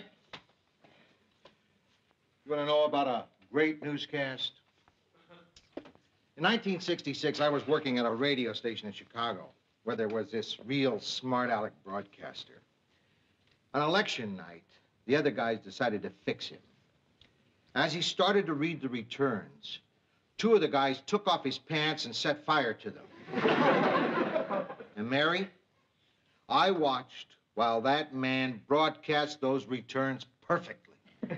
Now, that's a great newscast. And you just let that happen? You didn't help him? Sure, I helped him blow out his pants. Hey, what I'm saying is, don't expect superlatives from me. Anyway, producer, what do you care what I think? Your opinion is the only one that should be important to you. You're right. You are absolutely right. Yeah. And you want to know what I think? Hmm? I think I did a great job. I think I did a terrific job. Then that's all that matters, isn't it? Right you are.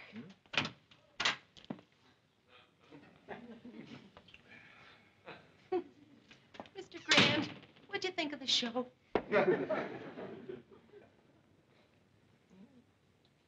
didn't stink. Oh, thank you, Mr. Grant. Oh, thank you. It didn't stink.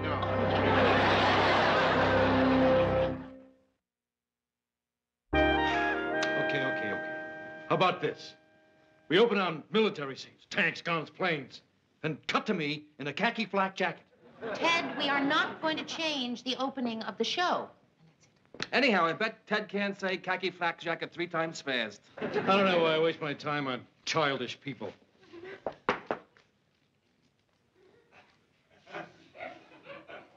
Khaki flak jacket, khaki flak jacket, khaki flak jacket. Hi, man.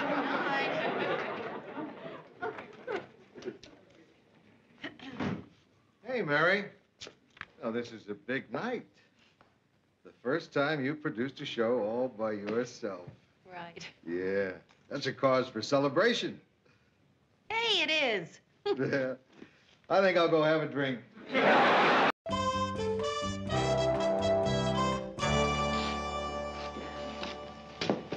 Good morning, Murph. Oh, hi.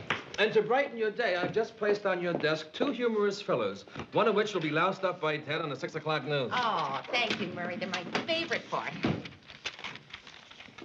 Uh-huh.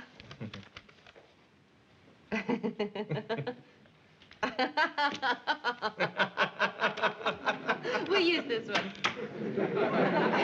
What's the matter with that one? I don't know, Murray. I just don't believe it. I mean, in the first place, how would you get an elephant into an elevator?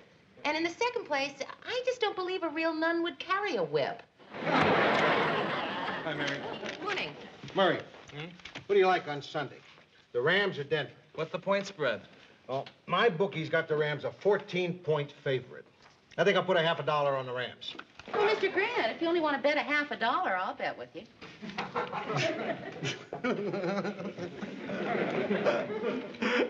Mary, when I say half a dollar, I don't mean 50 cents. That's just betting slang. You see, with real gamblers, a dollar means $100. A nickel is 500, and a dime is 1,000. You understand? Not only do I understand, Mr. Grant, I think it's adorable. Anyway, what do you think about the Rams? Well, that's a lot of points, but they really played great in the preseason games. Yeah, I'm gonna go with the Rams. Hey, football chatter, huh? I love it when you guys do this. Now, what about Washington and the Giants? Can I play too? What? Please, haven't you noticed we've been hanging around the newsroom every time you guys talk about this stuff? You noticed him? No. I've trained myself not to see him. Well, I've been waiting for you to say, come on, Ted, talk football with us. Dad, is there something else you can do? Yeah, that's just the point. Nobody seems to care. I have nothing to do. Never have anything to do. I'm in here at 9 o'clock, punctual as a church mouse. Quiet as a church mouse. Well, I'm not noisy either. Ted, I'm figuring out how to bet real money. I gotta concentrate. Please, let me be part of this. Ted! All right, Lou, even if you won't let me, I just want you to know I'm grateful for the few minutes you've already given me. Thanks, Lou. Thanks, Murray. Now I'll go stare at my wall. All right, you can stay.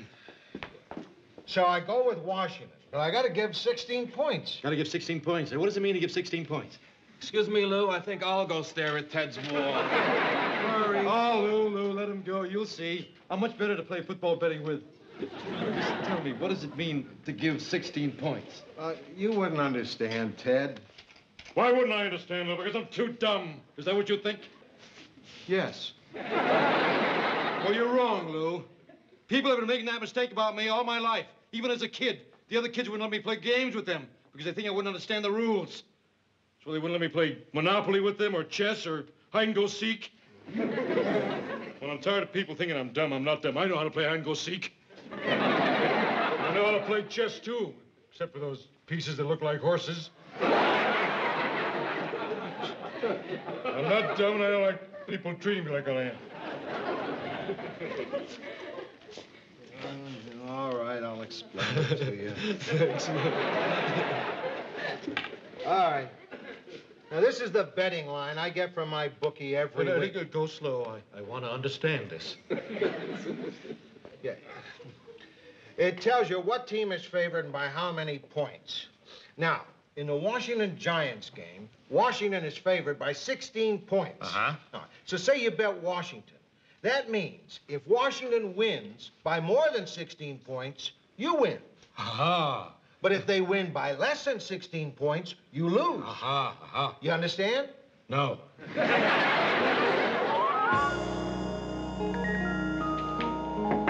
Yeah. Here's the lead story you wanted to see. Oh, thanks. You didn't have a good day yesterday, did you? I lost all 3 games. I never should have bet Washington. A little voice in the back of my head kept saying, don't bet Washington, don't bet Washington. So why did you bet Washington? Because a voice in front of my head said, dummy, you gonna listen to a voice in your head? Yeah, we had an unlucky day, didn't we? What do you mean, we? No, you know how I love to gamble, but since I promised Marie I wouldn't, I get my kicks watching you. I mean, when you win, I'm happy. And when you lose, I'm twice as happy because it wasn't me. Hi, Lou. Lost $150 yesterday, didn't you? Yes, Ted. Murray, who do you like next Sunday, Denver or Pittsburgh? Well, I won $180. You won $180 on football? That's right. Bet 6 games at $90 a game, won 4, lost 2. See, here are my bets. You bet all these teams? Of course. See, once you explained that point thing to me, I got to thinking.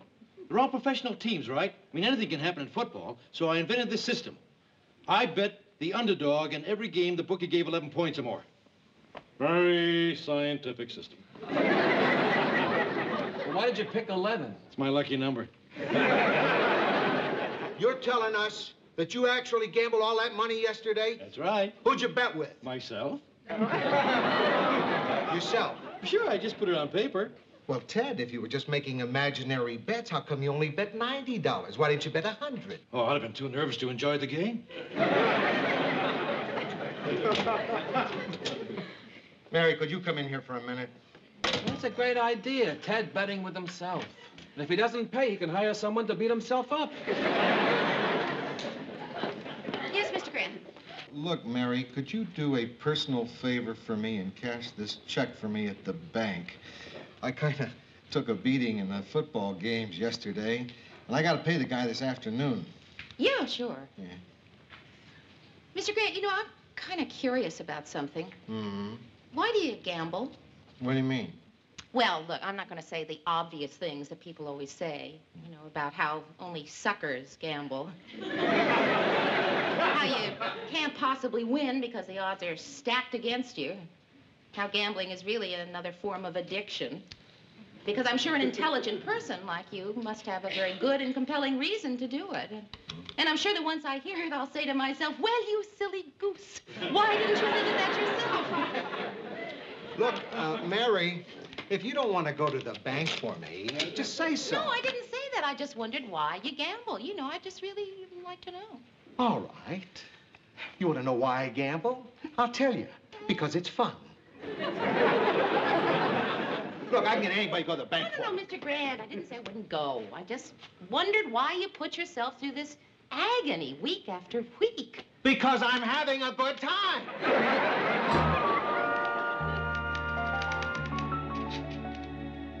Touchdown! Another great day for the system.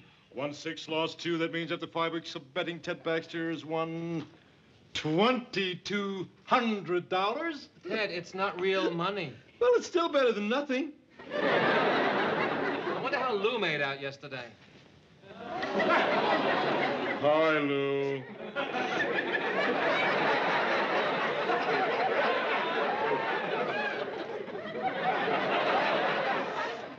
All right, Ted. Let's get something straight. I don't want to hear about the system. I don't want to hear how much the system bet I don't want to hear how much the system won. In fact, I don't want to hear anything at all about you and your dumb paper bets. Is that clear? Sure, Lou. Anything you say. Lou doesn't want to hear that the system's ahead $2,200. It's okay with me. Now, listen, Ted. If you're so sure of this dumb system of yours, why don't you put some real money on it?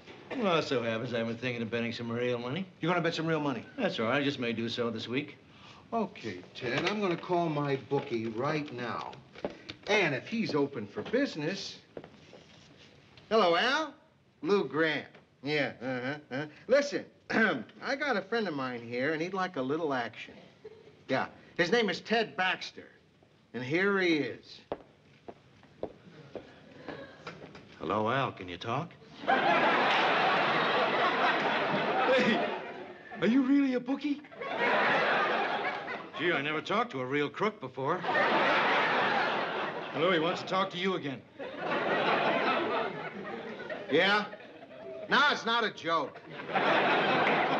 Oh, again, it's me again, Al. Listen, you got the line in front of you? Well, I want you to do me a favor. How many games are there with an 11-point spread? 7 games, huh? No, I don't have to know who's playing. Listen, here's what you can do for me. I want to bet $1 on the underdog of each of those games. Right? Okay. Hey, nice doing business with you, Al. You satisfied? Yeah, Ted, I'm satisfied. Okay, Fred. Ted, wasn't that an awful lot of money to bet? Oh, sure, but what the heck? I can afford to risk $7. Oh, wait, Ted. There's something I think you don't know. See, as Mr. Grant explained it to me, bookies have their own kind of language, you know, and when you say you want to bet a nickel, that means $500. When you say you want to bet a dime, that means $1,000, and when you say $1, that $10,000!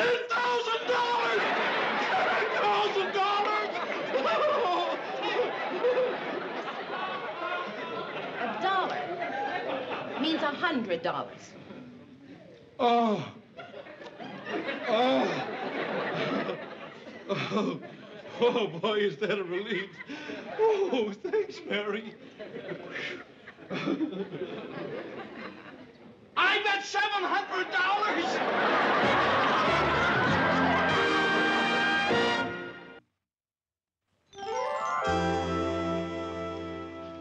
Thanks. Can you believe it? Ted made $500 on that dumb system of his. He won 6 out of 7 of his bets yesterday. 6 out of 7 bets. Yeah. What did he say about the one he lost? He took it very well. He just looked up to heaven and said, "That's okay. Nobody's perfect." Mr. Grant, have you gone over the budget the station manager was supposed to have it Friday? Soon, Mary, soon. Yeah, well, that's what you said a couple of hours ago. Well, now I'm confirming it. Hey, look, guys. I just put Al the bookie in that bar you sent me to. He paid me off in $100 bills. He calls them Benjis. Get it? For Benjamin Franklin? 5 new crisp Benjis. I've already made my bets for next week. What are you going to do, Lou? I don't know, Ted. Come in with me, Lou. We'll be partners in the system. Ted, will you leave me alone? You're prejudiced, Lou. You know what? That's what you are. I mean, if Murray thought of the system, or Mary thought of the system, or Malcolm Greblev thought of the system, you'd be thrilled to go in on it. Malcolm Glebler, who's that? A total stranger. Mr. Grant, I just ran into the station manager, and he really wants that budget. Yeah, Mary, I'm busy. Hey, Lou, look, why don't you go in with Ted for 1 week? I mean, what do you got to lose? Come on, Lou. Well, I guess I can't do any worse than I've been doing. All right, Ted. Great. You won't regret it. Yeah. Here are the system's bets for next week. Mr. Grant, the teletype machine... Mary, I'm busy. All right, Ted, bet whatever you want. I'm in for half. Okay. Mr. Grant, come into your office.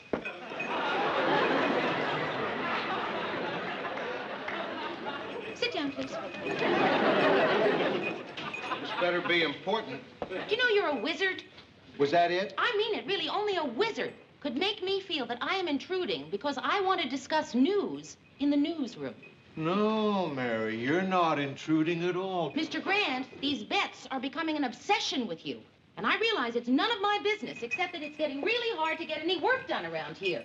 Are you jingling? What? Are you wearing bells on any part of your body? I have them on my belt. And that's all I am going to discuss about it, Mr. Grant, because that's a tactic of yours to try to change the subject and make me feel awkward about something ridiculous. Like bells, Mary? Mr. Grant. I apologize. Look, I don't think You're that... absolutely right in everything you said or will say. Now, is there anything you'd like to add to that? Mr. Grant, I came in here to have a serious discussion. Mary, I've already made your point for you. You don't want to belabor this, do you? I'm wrong. Okay. I accept your apology. We all accept your apology. We all? Dancer, Prancer, all the gang.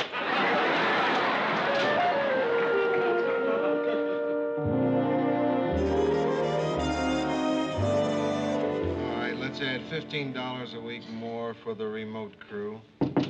Yeah. Hey, Lou. I picked up this week's winnings. I'll put it in the system's bank account this afternoon. 2 Benjis, 1 Ulysses, 3 Alexanders, and 4 ABs. That's Lincoln. Oh. Thanks, Ted. Isn't it wonderful?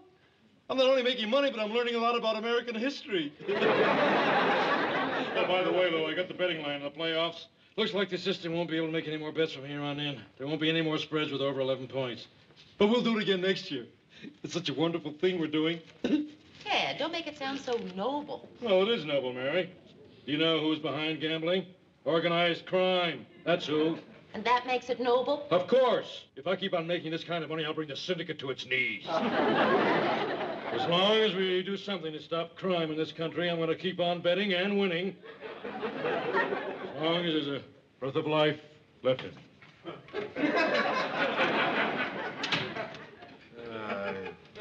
My bookie's not part of any mob. He's a men's room attendant. When he loses, he just cuts down on supplies.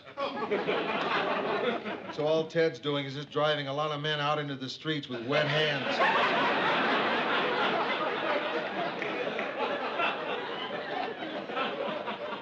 Anything wrong? Anything wrong? I'm not sure. If you're not sure, there's probably something wrong. I don't know. Suddenly I just feel a little depressed. You want to go to lunch with me? Sure. Wait a minute. I know it'll cheer you up. It is such a gorgeous day outside. I mean, it's really nippy. What do you say, instead of going to some stuffy restaurant, you and I go over to the rink, rent a couple of skates, and skate the lunch hour away? I've never done that on my lunch hour. And I never will. The stuffy... Right.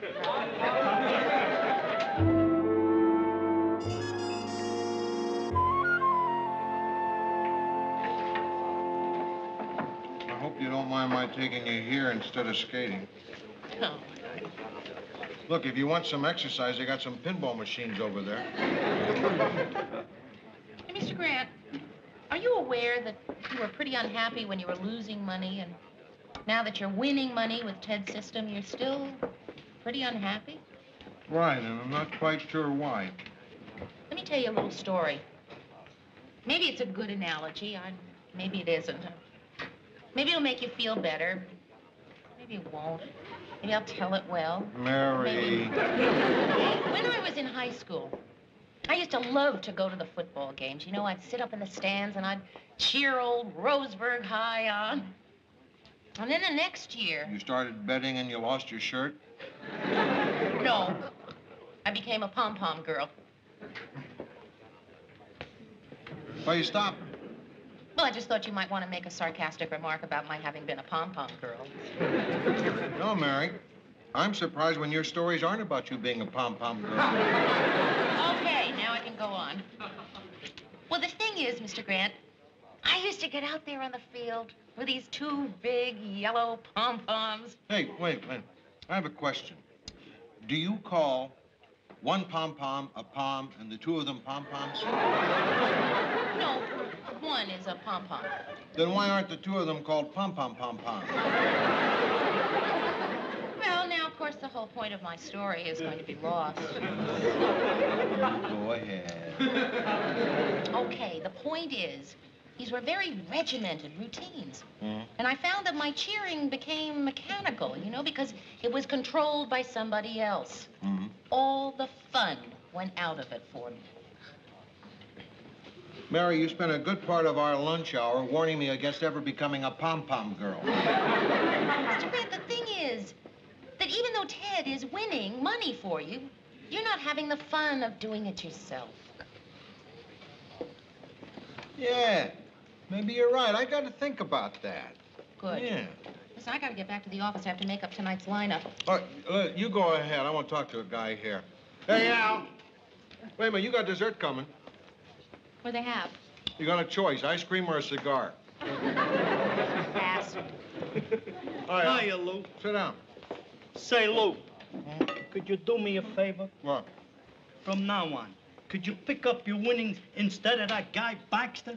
Every time I pay him off, he giggles. I don't like losing to a guy who giggles and then says to me, the weed of crime bears bitter fruit.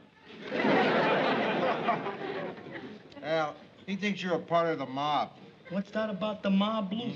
I'm not in the mob, I'm in the John. So what are you doing with all that money you're winning? Well, at this moment, it's in the bank. Gee, with the state the economy is in, you're taking a big gamble. Beautiful spiral being held up by the wind. Fair catch, Jones at his own 39. And there's the 2-minute warning. There's a 2-minute warning. Looks like that's the ball game, Lou. What are you talking about? They're only 12 points behind. They still got a chance. Anything can happen. Well, I agree with Andy. I think the game's over. Thanks for inviting us over, Mary. It was a wonderful brunch. Oh, thank you. I couldn't have enjoyed the football game more if I'd understood it. I'll just get ready, Teddy. He hates it when I rhyme something with his name. Sometimes I say, steady, Teddy. Or, how's your cousin Eddie, Teddy? But the one he hates most is, have some spaghetti, Teddy. She only does that because she knows I can't get back at her. I mean, nothing rhymes with Georgette. You bet.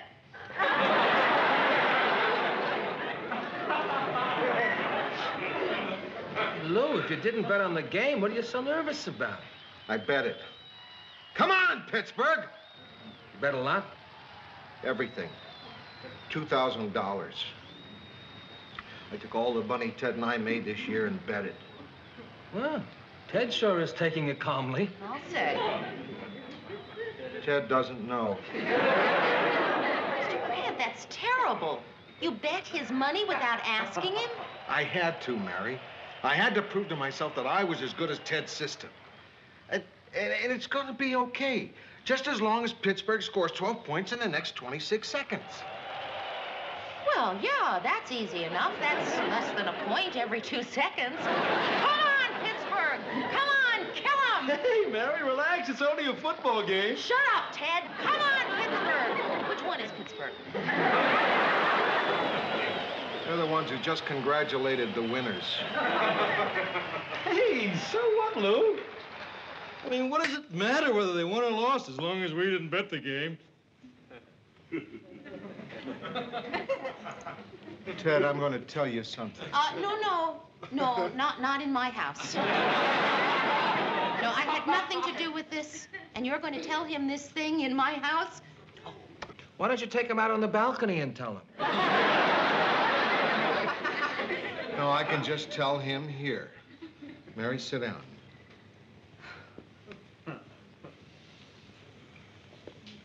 Ted. Yeah, Lou? That $2,000 we made on football this year, I bet it all on the Super Bowl and we lost, and it's as simple as that.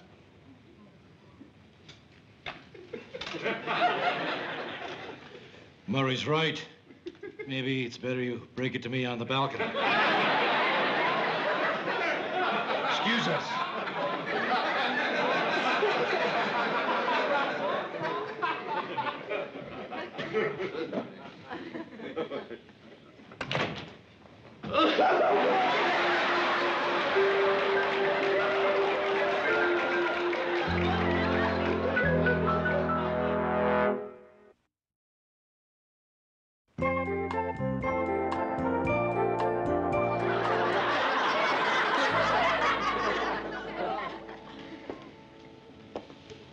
How long do you think you'll stay out there, Georgette? You have to understand, sometimes a man just needs to be alone. With Ted, very often it's not his choice. I told him I'd find a way to pay him back.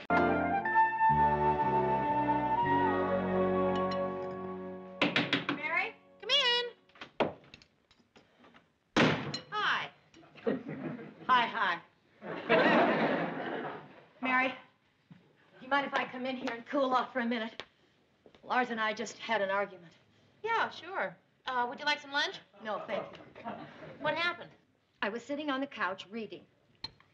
Lars came over to me, put his arm around me, and said, "Darling, don't you think maybe it might be a good idea, in view of the high cost of living, if you try to keep your spending down a little?" I turned to him and said, "Darling, why don't you go suck an egg?" And that's when Lars started the argument.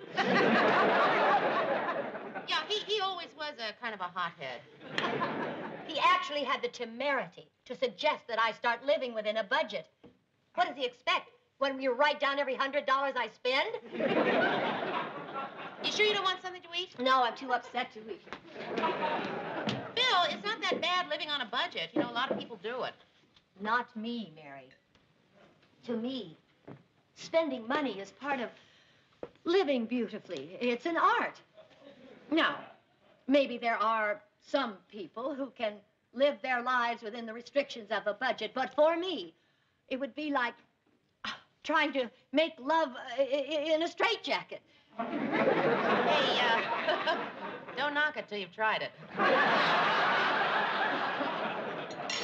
Mary. Phyllis, it's not bad living on a budget. I've been doing it for a long time. It's really easy. Come here, I'll show you. Come here.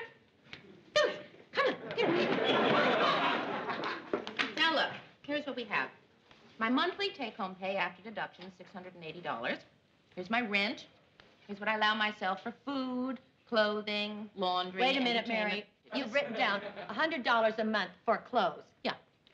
Now, suppose you go to Hempel's and you see this marvelous coat meant just for you, but it costs $249.50. What do you do? Well, I don't buy it. Oh, come on, Mary. Be serious. What do you do?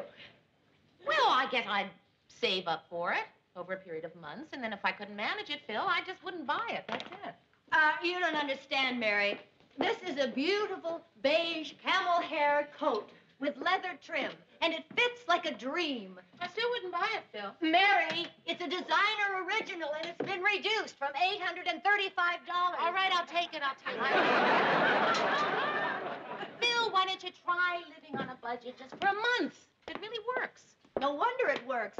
You only put down $145 a month for rent. Yeah, well, that's what it is. No, it isn't. They've raised it to $175 a month. Since when? Last month, didn't I tell you? No! Oh, then the joke's on me. $175 a month? Well, it looks like we're in the same boat, eh, Mary? Oh, it's my fault. I could have married into money, and I don't just mean money, Mary. I mean real money. One of the DuPonts, Mary. You know which DuPonts I mean? $175 a month. The Better Living Through Chemistry DuPonts. This was a third cousin. They had a place next to ours on Cape Cod when I was in college. Ha! He would have given anything to marry me. But I didn't love him. So, I didn't ask him.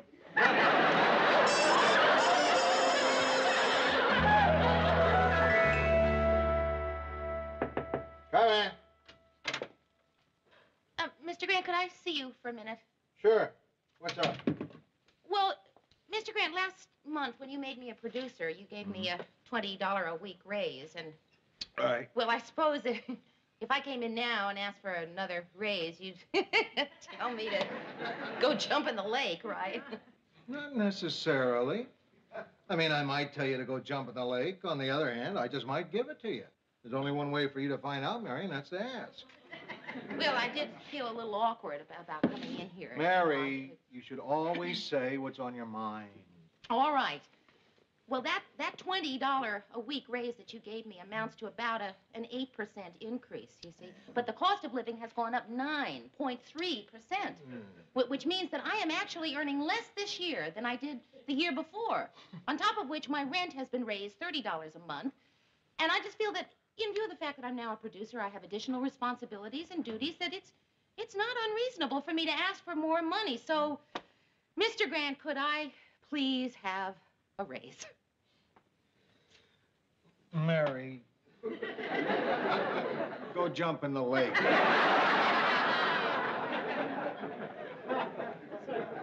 Look, we're over budget as it is. Maybe in a couple of months, maybe the cost of living will go down, you know? Maybe you'll come up with better reasons.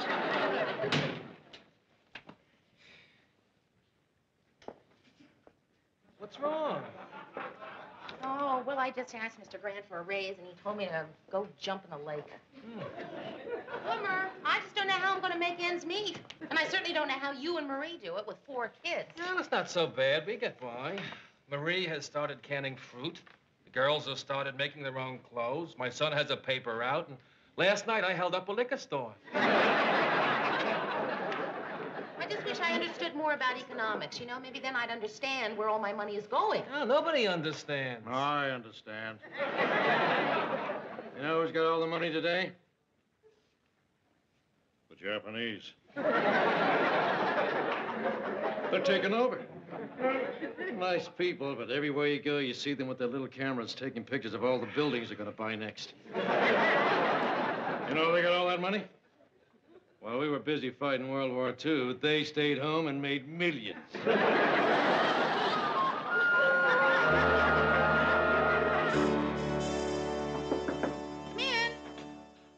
Hi, Aunt Mary. Hi, Des. Is it all right if I visit? Lars and Phyllis are having a fight, and they asked me to leave so it wouldn't scar my childhood. Yeah, sure. Can I get you something? No, thanks. I don't think this fight can last long. Why do you say that? Well, it's already been going on for 6 hours, and Lars always fades in the last couple of rounds. Phyllis is mad because Lars just cut off her charge accounts. Hi. So, what are you kids up to? Well, you certainly seem to be in a good mood. Well, Lars and I finally talked the whole thing out, and I feel much better. He gave me his point of view, and I gave him a knee in the stomach. You did. No, I didn't. I love him too much for that. But I pictured doing it. Even that made me feel better. Mary, I can't believe it. We're broke. Phyllis, come on, how can you be broke? What about your stocks, your investments? Stocks were all bought on Borders. Margin. Margin. Our Walt Disney stock is down to 25. Isn't that a comment on our society? Disney, down to 25. Disney, who's given us Mickey Mouse, Bambi, Donald Duck, Huey, Dewey, and Louie, Helen Hayes. Our Polaroid went from 88 to 14 in 6 months. Well, what do they expect, the dummies? Getting that Sir Laurence Olivier to do those commercials, they could have saved a fortune, gotten Durward Kirby. Come on, Bess. Phyllis, you can't possibly be broke. I mean, look, Laura still has his practice. Business has been terrible lately. In a recession, dermatologists are the first ones to get hit. People need brain surgery, no matter how trivial. They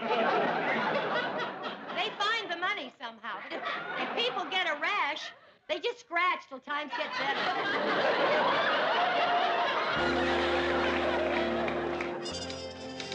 Hello, news people. Have I got a scoop for you? I have just been selected Woman of the Year by the local ladies chapter of the Elks Club. Good.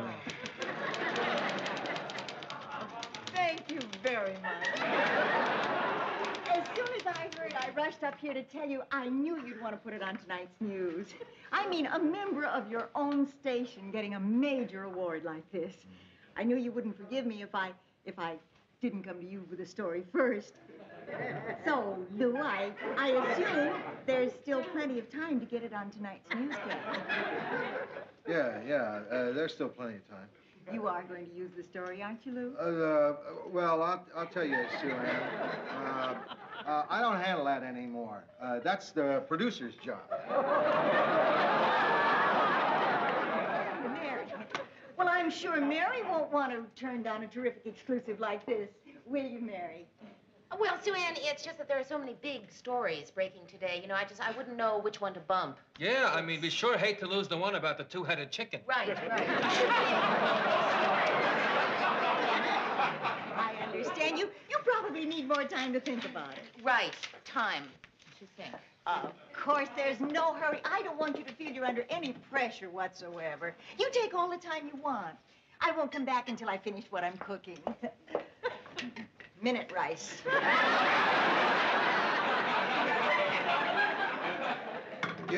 You're not seriously thinking of using that Sue Ann story, are you?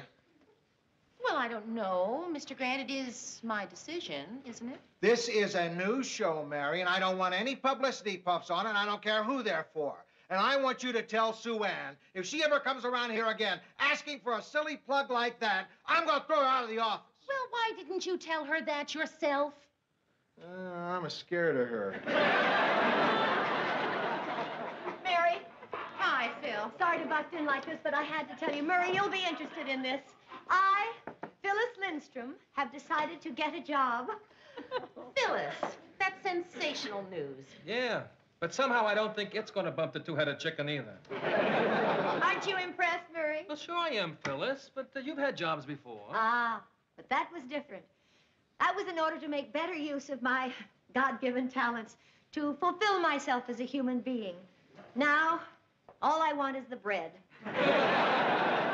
So, here I am out looking for work. Lou, I just wondered, are there any jobs open on your show? I'll take anything. I don't care how low or menial it is. How about Mary's old job? Bill, Mary has Mary's old job. Listen, what about that real estate office you worked in last year? Why don't you go back there? People don't buy houses in a recession, Mary. The Lakeview Real Estate Agency is a Japanese restaurant.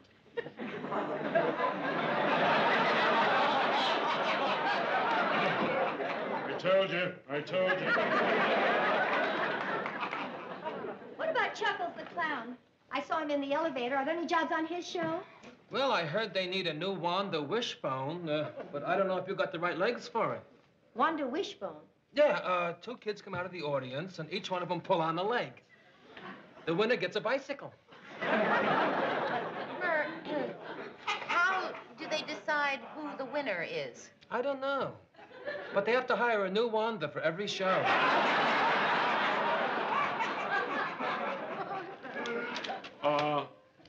Mary, can I see you a second?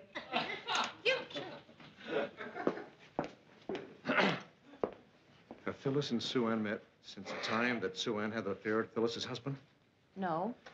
Didn't she threaten to rip Sue Ann's face off the next time she saw her? Yeah. Well, you better get Phyllis out of here fast. I've just passed her. She's on her way out. Uh-huh. Phil, listen, why don't you and I go downstairs and get a cup of coffee, huh?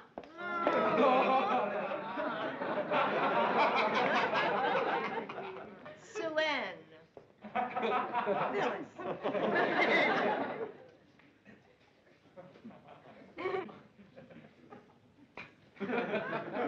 Tell me, are there any jobs on your show?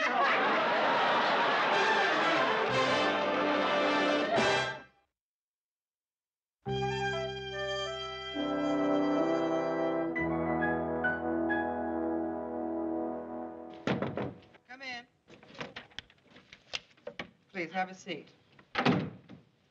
I'm Helen Farrell. Oh, you're a woman. That's right. I'm so glad.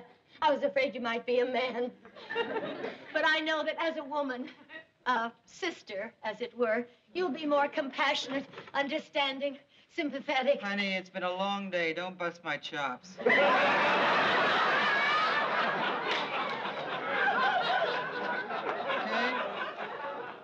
Full name. Phyllis Lindstrom. What sort of job you looking for? Well, something interesting. A position of authority that pays extremely well, but would still leave me plenty of free time. Have you considered running for vice president? Have any special skills? Of course. All right. Computer training? No. Typing? No. Shorthand? No. Can you operate a switchboard? No.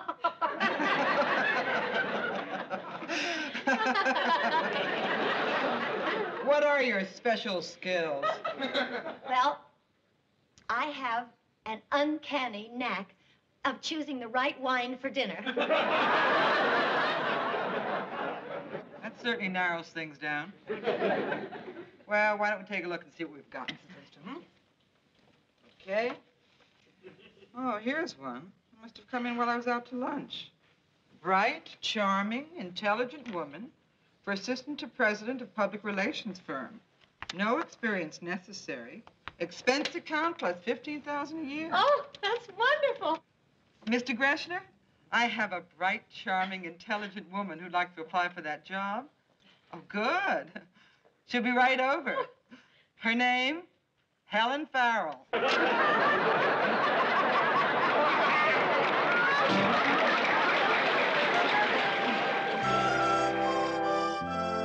Well, that's terrific, Sue Ann. You being voted Woman of the Year.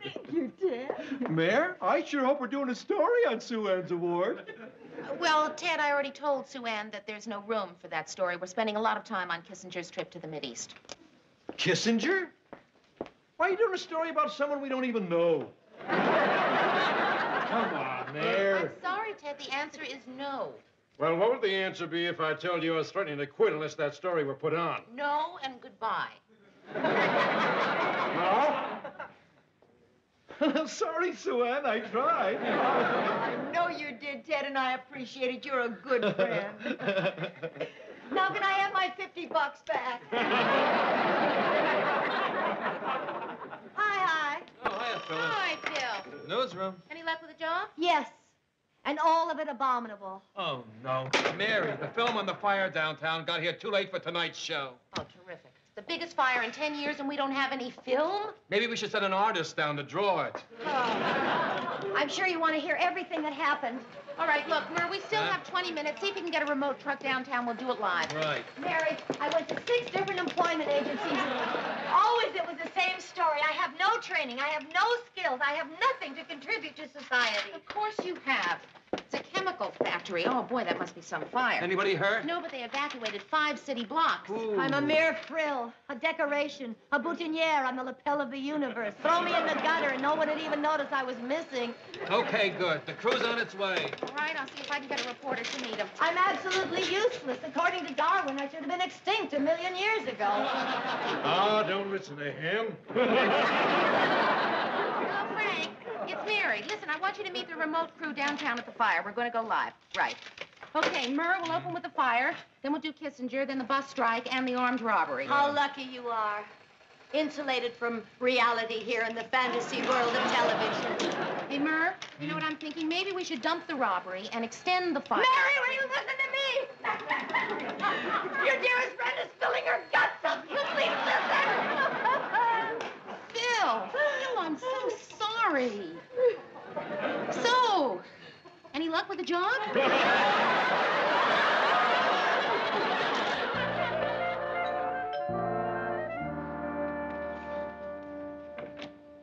Hi, Aunt Mary. Hi, Bess. Is your mother home? She just woke up. Oh. I haven't seen her in a couple of days. I just wondered how she was. Did she get a job? No, and she's really been trying hard, too. Oh, that's too bad. Yeah. She was offered one job, a receptionist at a funeral home. But she said she'd starve before she'd wear black every day. I gotta go to the library. See ya. Bye-bye.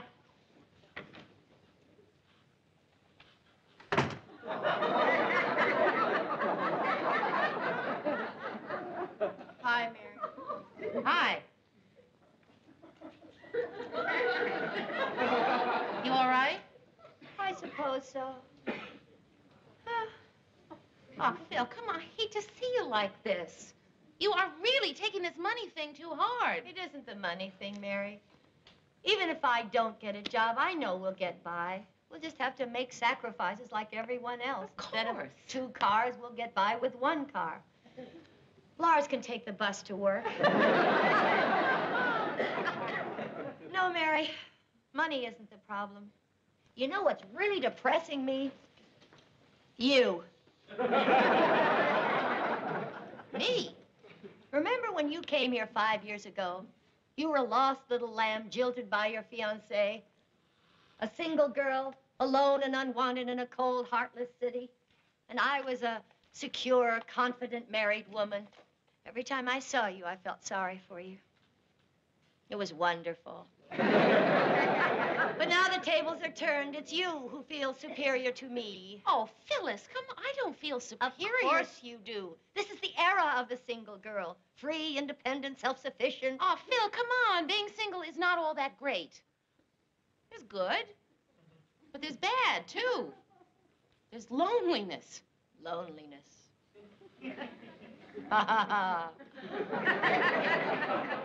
You don't know what loneliness is till you get into bed with Lars.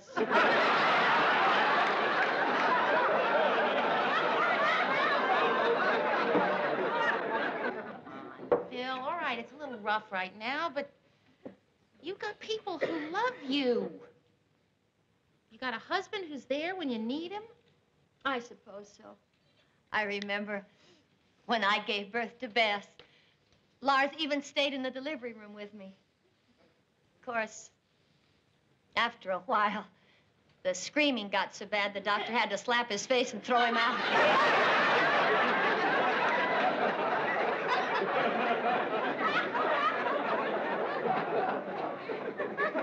But admit it, Mary. You wouldn't dream of trading your life for mine. You've got a terrific life. Phyllis, I told you my life is not that terrific. Are you saying you would trade your life for mine? Well... Would you? Be honest. Well, to be perfectly honest with you, Phyllis, no, I wouldn't trade my life for yours. It's a lousy thing to say. Oh, come on. Phyllis, nobody would trade their life for somebody else's. Would you trade your life for mine? Would I trade my life for yours? Oh, getting up at 7 o'clock every morning. Catering to the whims of my boss day in and day out. Fending off the grubby advances of my dates. And praying desperately I'll meet somebody I'll really care about. Would I trade my life for yours? No. I wouldn't. Mary. Oh. I'm sorry. Oh, you're all depressed and feeling rotten about your life now, aren't you? Well, no, I'm not feeling rotten. Just like old times. Isn't it wonderful?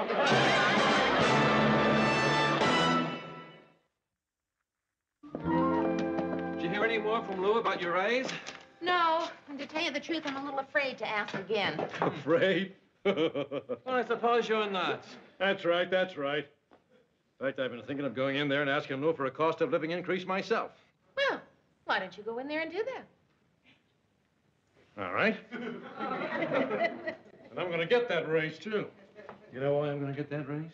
Because I just figured out how to handle Lou. I'm not going to ask him for a raise. I'm going to demand it.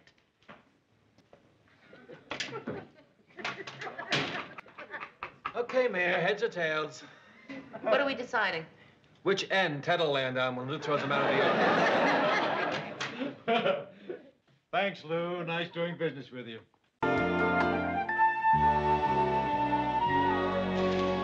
Hi, guys. Hi. Hello, here's your humorous filler for tonight. I don't get this. Never mind, I'll use something No, else. explain it to me. I want to know. I want to understand. Explain it to me. Firemen are supposed to put out fires, but their building burned down. Probably an accident. Oh, say, Lou, I'd like to talk to you about my blazer. What about your blazer? Well, don't you think it's about time I got a new one? Something in keeping with my personality? Oh, sure, Ted. How about a white canvas one with long sleeves that buckle behind your back? See, if you want anything around here, all you have to do is ask for it. Seems like a good day to stay out of Lou's way. Right. Mary?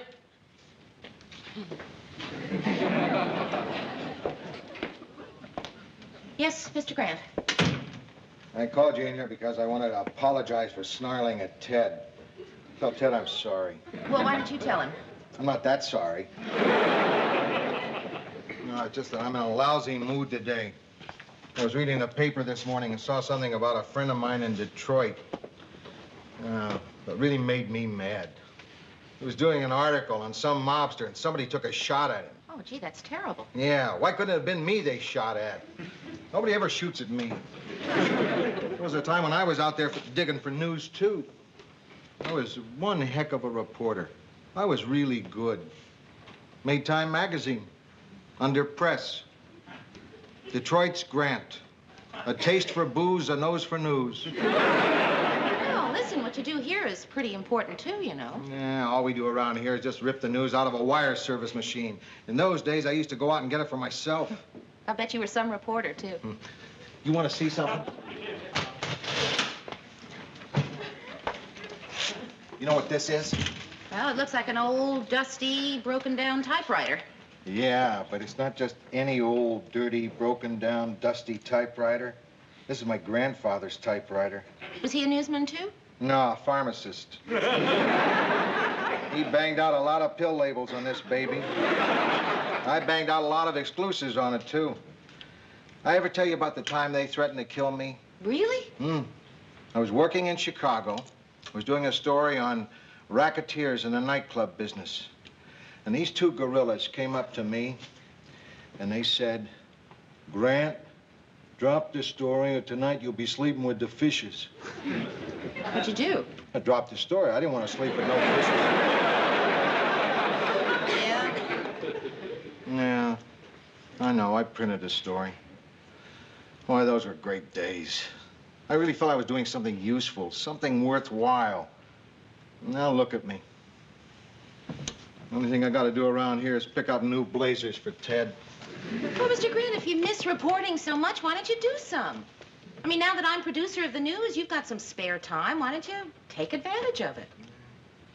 I'm just like this old typewriter here. My keys stick. My ribbons all faded. My insides are clogged with gook. Oh, Mr. Grant, that's not true. A little oil, new ribbon, a couple of screws tightened, you'll both be good as new. Well, you'll be uncovering so much crime and corruption, your life won't be worth a plug nickel. You really think so?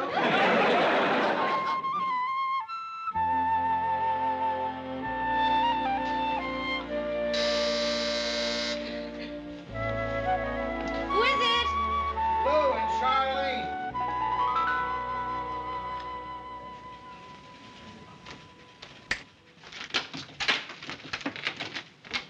Ta-da! Oh, Mary. Hi. Have you been sleeping? No. I must have just dozed off while lying in bed. Gee, you know, we're sorry. It never occurred to us that you'd be asleep at 9:30. Yeah, well, no, usually I'm not. I haven't been to bed by 9:30 in years. Usually I stay up, during the week till 11:30 most of the time. Gee, even on school nights? Maybe we ought to go, Lou. No, come on, stay. I'll fix some coffee. Mary, you won't believe what I've got in these folders. A guy over at Democratic Party headquarters gave me their files on campaign contributions in his whole area. Now, I'll bet you somewhere in here there's dynamite. All you gotta do is find it. Me? Yeah, I have to have them back there by midnight. Why don't you and Charlene go through them? There's another lead I want to follow up. I gotta meet this ex-con at a pool hall. Why are you so excited? You know how long it's been since I met an ex-con at a pool hall? Well, listen, what exactly are we supposed to be looking for? Just make a list of who gave what to whom, who got what from whom, and who did what for whom. But, Mr. Grant... Forget it, Mary. Just be thankful he doesn't want pictures of everybody getting it and doing it and giving it. Okay. Let's hear what everybody's got. Mary. Well, Mr. Grant, after 2 weeks, what I've gotten mostly is discouraged. Me too. I have never seen so many honest elections. Boy, it really makes you feel proud. It's okay if I join you? This doesn't concern you, Ted. Oh.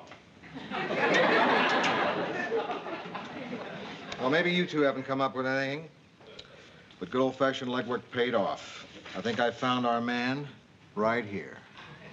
Oh, I like him. He's perfect. Can I be the one to tell Ted he's fired? Never mind the jokes. This is Charles Hartney, councilman from the 17th Ward and quite possibly the next candidate for governor. Why doesn't it concern me, Lou? Because it's just for newsroom staff, Ted. Oh.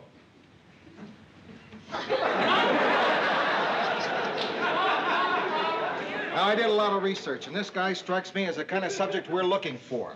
Well,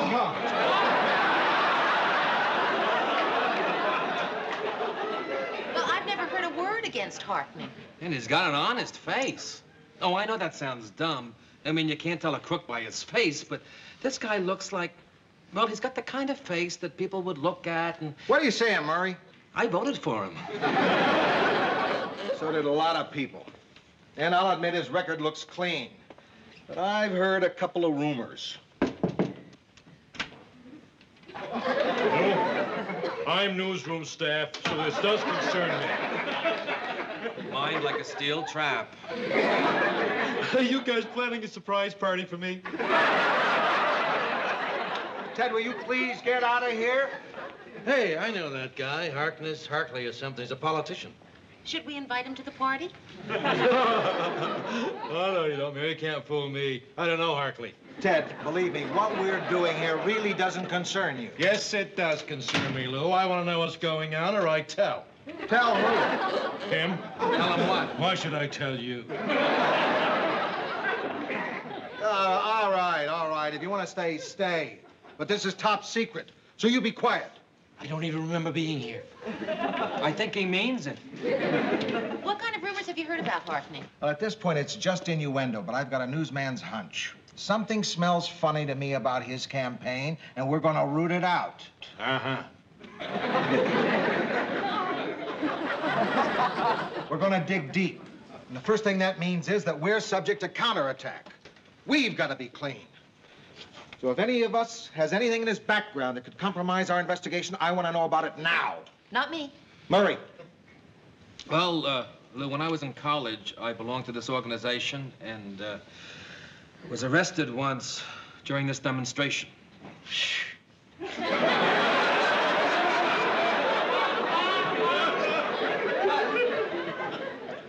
A left-wing riot? No, a fraternity panty raid. A panty raid. And all I got was a pair of sweat socks.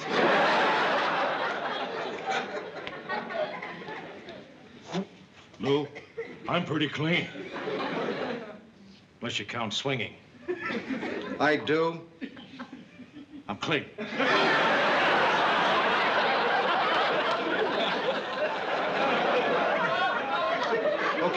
Okay. So we go get the facts. A full-scale investigation. Now, that'll mean long hours, hard work. And I want to warn you, this is a rough game. It could mean threats, intimidation, maybe even physical violence. Well, it's like you said, Lou. If it doesn't concern me, it doesn't concern me.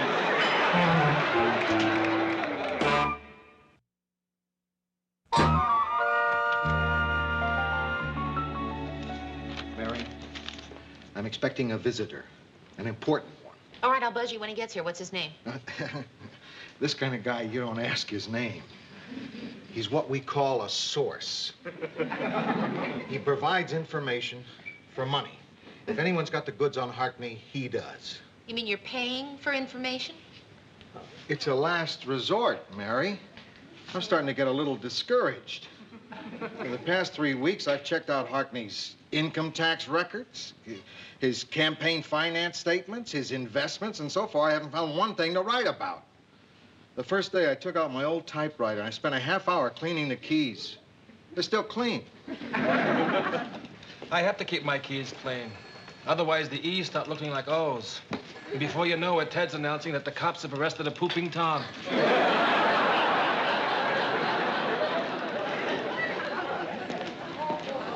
I'm looking for Lou Grant. My name is... That's all right. I don't have to know. Hiya, Jack. Oh, good to see you, Lou. Look, I got the information you wanted. I added a one-page summary. Everything in a nutshell. This is it, Mary, our $1 million story. Oh, it's $25, Lou.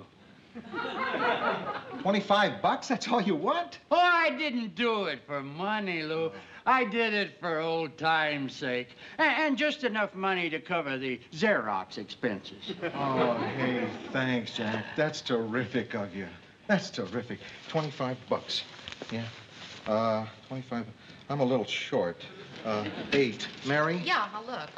You take a check? Oh, yeah, you've been out of business a long time, Lou. 5. 5. That makes 13.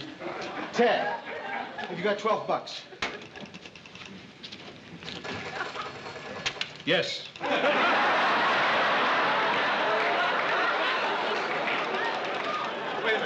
Wait a minute. Murray! What is it, Lou? Give me 12 bucks, quick. What is this, the educational channel? Like I said, Jack, you're terrific.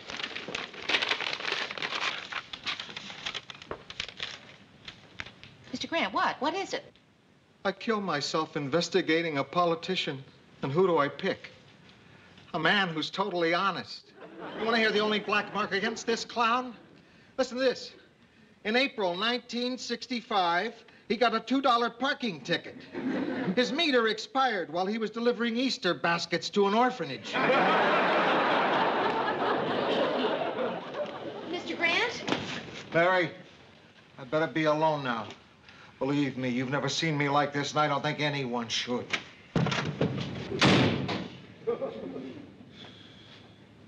I'm going in there. Mary, don't. That's crazy.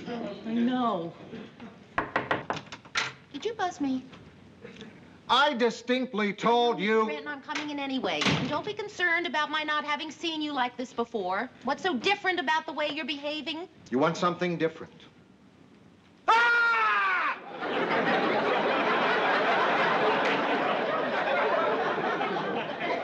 Well, that certainly was new. Do you think that you're going to be wanting to do that again? No. I feel better. Well, I've heard that letting it out really helps some people relieve their tensions. I don't think I probably ever could because... Mary! Chatting fast is my way of screaming. Look, what is it you want from me? You want to give me a little pep talk, huh, Mary? A little pep talk? Yes, I think I would like to do, yes. Well, I don't think a pep talk's going to help. I'll keep it short. Good.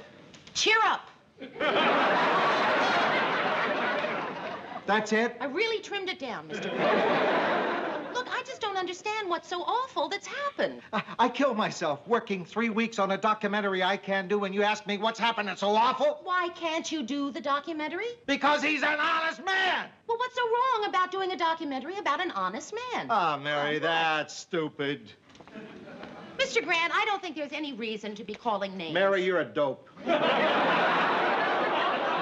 Mr. Grant, name-calling isn't going to solve anything here. Look, I told you not to come in here, didn't I? You can't do a show about an honest man. People don't want to see that sort of thing.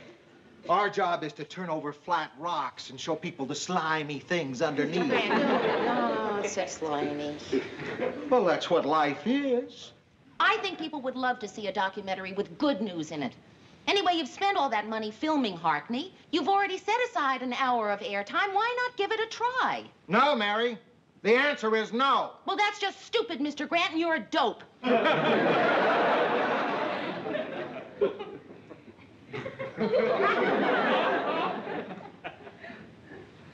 Okay, you talked me into it. Gee, I don't know why you're doing all this. None of this stuff seems all that dusty. Because I'm nervous. I can't just sit around waiting. What's to be nervous about? Lou's gonna come back from editing, and either he's gonna say, Mary, it's a good show, or Mary, you're fired. Yeah, right. Listen, I know it's easy for me to say, but what is the point of worrying, huh? I remember one time, oh, you don't want to hear somebody else's dull story. Yeah, sure I do. Maybe it'll distract me. Go. Well, the point is, I was worried about a show once, too. I was playing Vegas and dating a lot. A friend of mine had fixed me up with Sinatra the night before, and I was dog-tired. My arrangements hadn't arrived, and I... Frank Sinatra? Yeah, and we'd been out late. My arrangements hadn't arrived, and... You went out with Frank Sinatra? Yeah, we'd been out late the night before. My arrangements hadn't arrived. You went out with Frank Sinatra? Yeah, he was playing there, too. Anyway, my arrangements hadn't arrived, and so I had no chance to rehearse. Blue eyes? Yeah. What was he like? Nice guy. So anyway, my arrangements didn't arrive. I got 3 hours before Did you date him more than once? I don't remember. Anyway, there I was. The show's about to open. It's a sellout crowd. I have no arrangements, no rehearsal, and my conductor is fogged in an airport in San Francisco. You don't remember whether or not you dated Frank Sinatra more than once? I don't know. It must have been 10 years ago. Well, the point is, my worrying turned out to be for nothing. Hi. I think we can relax. It looks good. What? The show. Oh, Mr. Grant, that's wonderful. Yeah. Wow. You gonna watch it with us tomorrow night? Yeah, I'd love to, but I gotta work. Oh, listen. There's a TV behind the bar. Why don't you both come and watch it with me? Well, fine with me, Mary. Yeah, sure. Oh, great. We'll bring the whole gang. Come on, I'll double park. Okay, terrific. See you then. Oh, and Mary, about Sinatra. Yeah. You know how some guys sort of get jealous about that sort of thing? Yeah. So please, don't say anything to Robert Redford.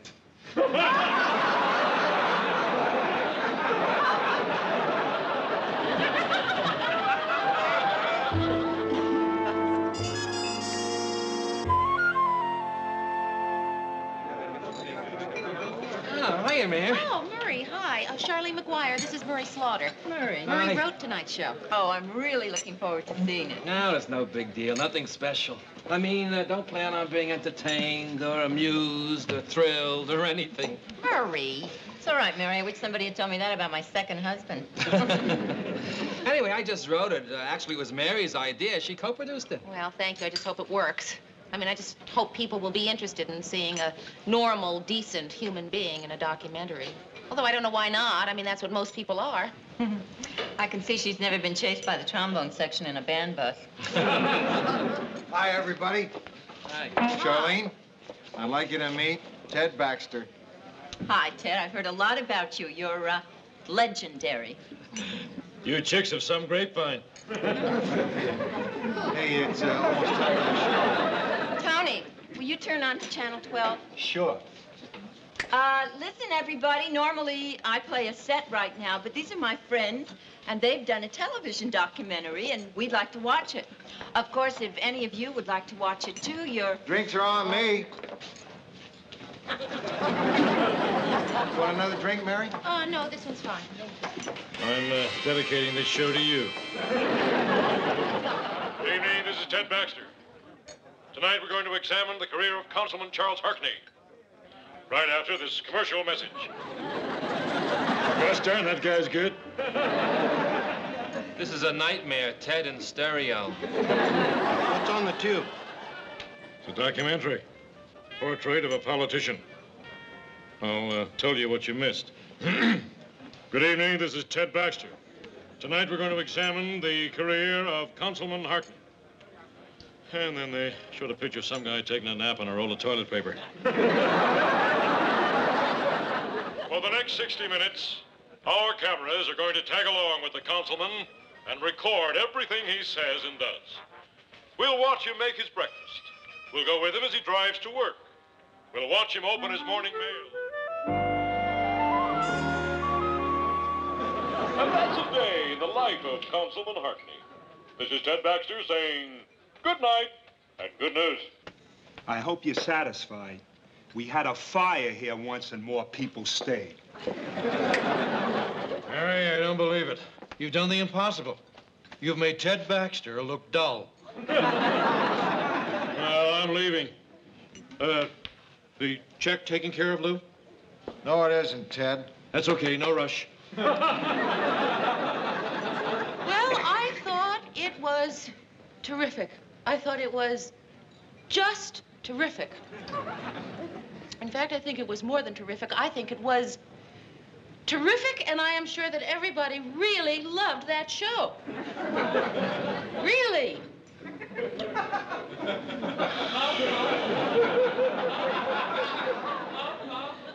There were 20 people here. Not one of them stayed. The drunk at the bar watched for 2 minutes and then went home to his wife. Yeah, and he's been divorced for 15 years. Listen, I gotta go back to work. Well, you just listen. Just because people left doesn't mean that they didn't really love that show. It just means that they had other places to go. What about the ones who didn't finish their drinks? Not thirsty? Murray left after the first commercial. Well, Mr. Grant, I have my theory that everybody loved the show, and apparently you have another theory. What is your theory?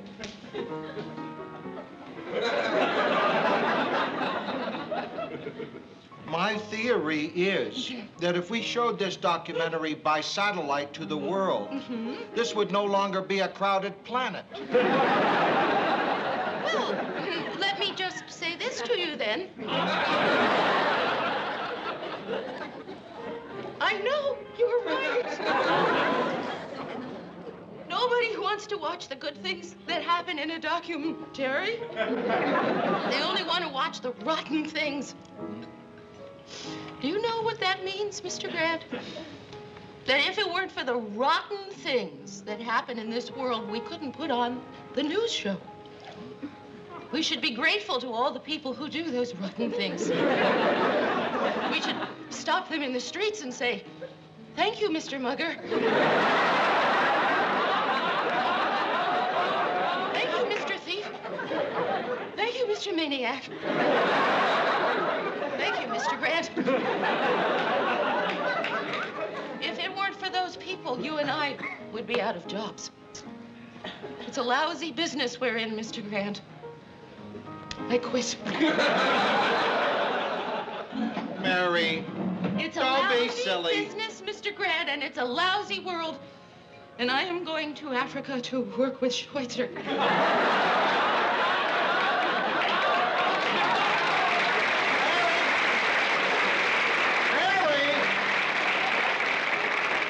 Albert Schweitzer is dead.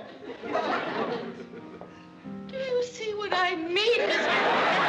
Lousy, lousy world.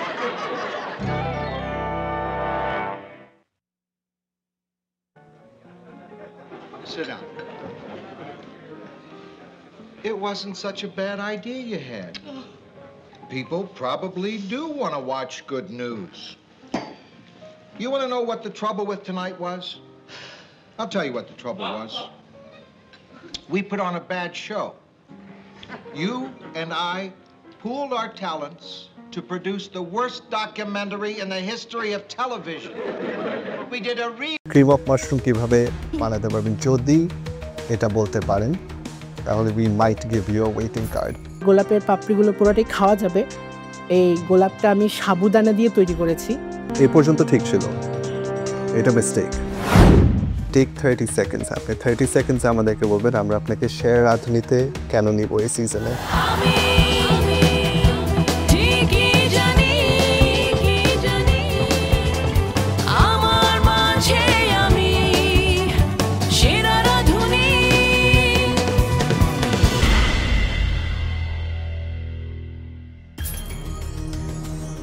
আমি ইফাত আরা দোলন আর আজকে যেই খাবারটা নিয়ে এসেছি সেটা হচ্ছে mango cream bleach mango sponge ছানা দুধ ডিম এগুলো সব একসাথে মিক্সড করে বেক করেছি আচ্ছা আর উপরেটা হচ্ছে ম্যাঙ্গো সস।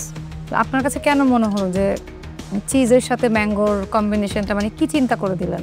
চিজের সাথে ম্যাঙ্গোটা খুব মানে লাইট একটাই, আমাদের যেহেতু রাজশাহী আমের জন্য বিখ্যাত, মনে হলো যে আম দিয়ে কিছু একটা করি। আপনি এঁচোড় কাকে বলেন জানেন? এঁচোড় কাঁঠাল। কাঁঠাল। ক্রিম অফ মাশরুম বানাতে পারবেন? জি। কিভাবে বানাবেন? আপনি nervous? Cream of mushroom soup. কেন নার্ভাস? Take 30 seconds. আপনি 30 সেকেন্ডস আমাদেরকে বলবেন আমরা আপনাকে শেয়ার রাঁধুনিতে কেন নিব এই সিজনে। রান্নার প্রতি আমার ভালোবাসা, আমার সৃজনশীলতা এবং আমি নতুন খাবারেরকে প্রেজেন্ট করার যে সক্ষমতা, সেটার জন্য নেওয়া যায় আর কি। সো এখন কি ক্রিম অফ মাশরুম রেসিপিটা বলতে পারবেন? আপনার কনফিডেন্স লেভেল একটু ব্যাক করেছে, নার্ভাসনেসটা একটু কেটেছে। আমাকে বলেন ক্রিম অফ মাশরুম কিভাবে বানাতে পারবেন। যদি এটা বলতে পারেন তাহলে we might give you a waiting card. রু করে নিব আগে। রু করে নেওয়ার পরে সেখানটাতে হচ্ছে আমরা স্টক অ্যাড করব এবং মাশরুম দিব। রু কি? বাটার এবং ময়দার সম পরিমাণ মিশ্রণ, যেটা সেটা হচ্ছে। সি আপনার কালনারি নলেজ অনেক ভালো। ইউ নো হোয়াট আ রু ইজ। আপনি রাইট ডিরেকশনে যাচ্ছেন, ঠিক আছে? This is your chance, you get a waiting card. Fresh cream add করব, এখানটাতে একটু সিজলিং করব, দেন সার্ভ করব। তো হয়ে গেল, তো হয়ে গেল। দ্যাটস ইট, এর বাইরে তো কিছু নেই। ব্যাস। আপনাকে নার্ভাসনেসটা কাটিয়ে আরো কনফিডেন্ট হতে হবে, রাইট? আমরা আপনাকে ওয়েটিং কার্ড দিচ্ছি।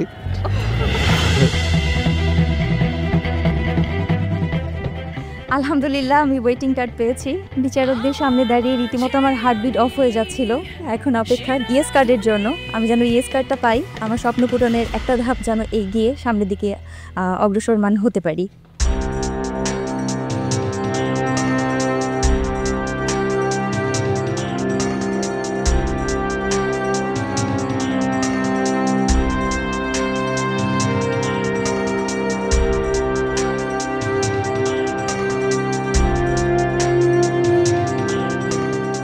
আজকে বানিয়েছি কোকোনাট ফ্লেভার ট্রিক্স লেচিস কেক। এখানে যে গোলাপটা আছে, এটা হচ্ছে গোলাপের পাপড়িগুলো পুরোটাই খাওয়া যাবে।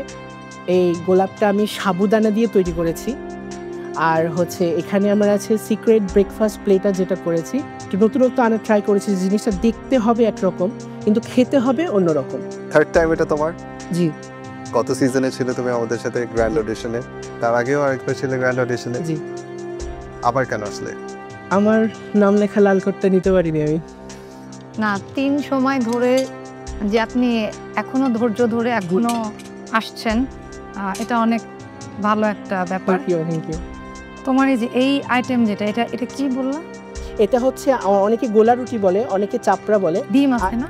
হ্যাঁ, ডিম দিয়ে, ময়দা দিয়ে, গার্লিক আছে, পেঁয়াজ আছে। ডিমের একটা স্ট্রং স্মেল পাচ্ছি। কেকটা তো কি এসেন্স এখানে ইউজ করা হয়? এখানে হচ্ছে কোকোনাট এসেন্সটা ইউজ করা হয়েছে ম্যাম। আর হচ্ছে এখানে হচ্ছে আমি একটু মিল্ক ইমালশনটা অ্যাড করেছিলাম, ওটা আমি স্ট্রবেরি ফ্লেভারে করেছি। সে সাবুদানা দিয়ে করা ওটা। এই পর্যন্ত ঠিক ছিল, এটা মিস্টেক। আচ্ছা, মানে ইউ ক্যান নট পুট যেটা আমরা খাবো এন্ড যেটা খেতে পারবো না, দ্য সেম থিং। জাস্ট ডেকোরেশনের জন্য একটু ওটা অ্যাড করেছিলাম, যে ফ্লাওয়ার্স। অলসো এটাকে আলাদা না দিয়ে you should have put it somewhere here, ওটা ভালো হতো। Tres leches I think it's good. সুগারের পরিমাণটা একটু বেশি অ্যান্ড কোকোনাটের ফ্লেভারটা কম, বাট ট্রেস লেচেস হয়েছে। It has the flavours of tres leches. তুমি সুন্দর করেই বানাইছো। It's juicy, it's flavourful. And I think last year থেকে there has been an improvement. All mistakes, but these are recoverable. For now, it is just going to be a waiting card. Thank you, Chef. Thank you so much.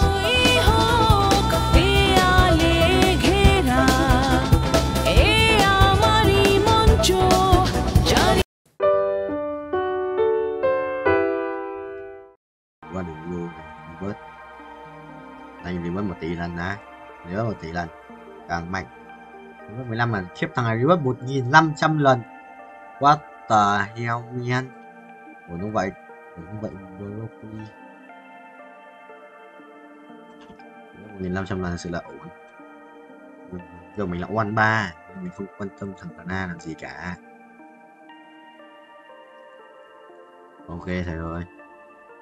I see you again. Để lắp đồ cho ấy á, cho lấy đồ cho Asia. Bên chia lên Bình Chi Linh Bình vẫn đập đồng biết trước. Anh đã chỉnh như thế rồi. 6 7 8 9 34 35 36 7 38 9 2 5 36 7 9 180 vòng à. 10 này 7 này 2 lần perfect này. Đúng 3 lần hết liên tục. Ai à trung tâm thua lại. Ê tao gặp lại thằng này Dương ơi. Thằng này tao thua ở trận trước này. Thua thằng trận trước này, sao tao đái vào thì lúc đánh xong trận sao ấy. Tao vào trận luôn, thế tao vào trận luôn. Đó cả thằng này nữa này. Thằng này cũng ở trận trước này. Hai thằng trong 1 trong 2 trận trước. Đó để ý tên đấy, mình nhớ là đi. Gặp lại vẫy tay xin chào. Hiện vật đi sau thương nhau mà ngập ngừng không muốn rời. Được sao? Ô giờ mình còn chưa ở đây Ari, nếu mà nhặt Ari vậy chú búa Ari không? Ngàn ở phía trước cho trong ai phải không? Nghe rồi. Không sao qua vẫy tay xin chào.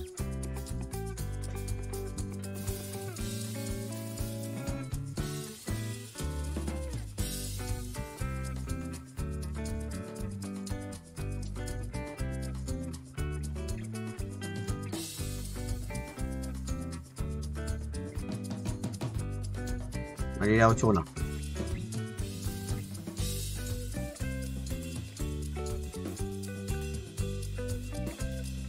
Mình 8 ấy. Mình 8 luôn quan tiếp. Từ xong rồi ơi giờ. Làm chơi đánh cũng bành. Sợ đấy. Nếu đánh cây Sa Long Vương thì thua đấy. আব্বা আম্মা যদি তোর ছোটকালে জানতো তোর হাইটের লগে তোর গাদামির হাইটটা একটু বাড়বো তাহলে নিজ দিয়ে এমনিতেই 6 ইঞ্চি কাটা দিত তোর আর গাদামি বাড়তো শুন আব্বা আম্মা যা বলে তা কর বিয়েটা কর আর আমার রাস্তাটা একটু ক্লিয়ারটা কর ও আমি তোমার পথের কাটা না তোরা কেউ চাস না যে আমি পড়াশোনা করে এই নিজের পায়ে দাঁড়াই তুই তো নিজের পায়ে দাঁড়াস নাই তুই তো আমার কাঁধের উপর ভর করে দাঁড়ায় আছিস এই আসো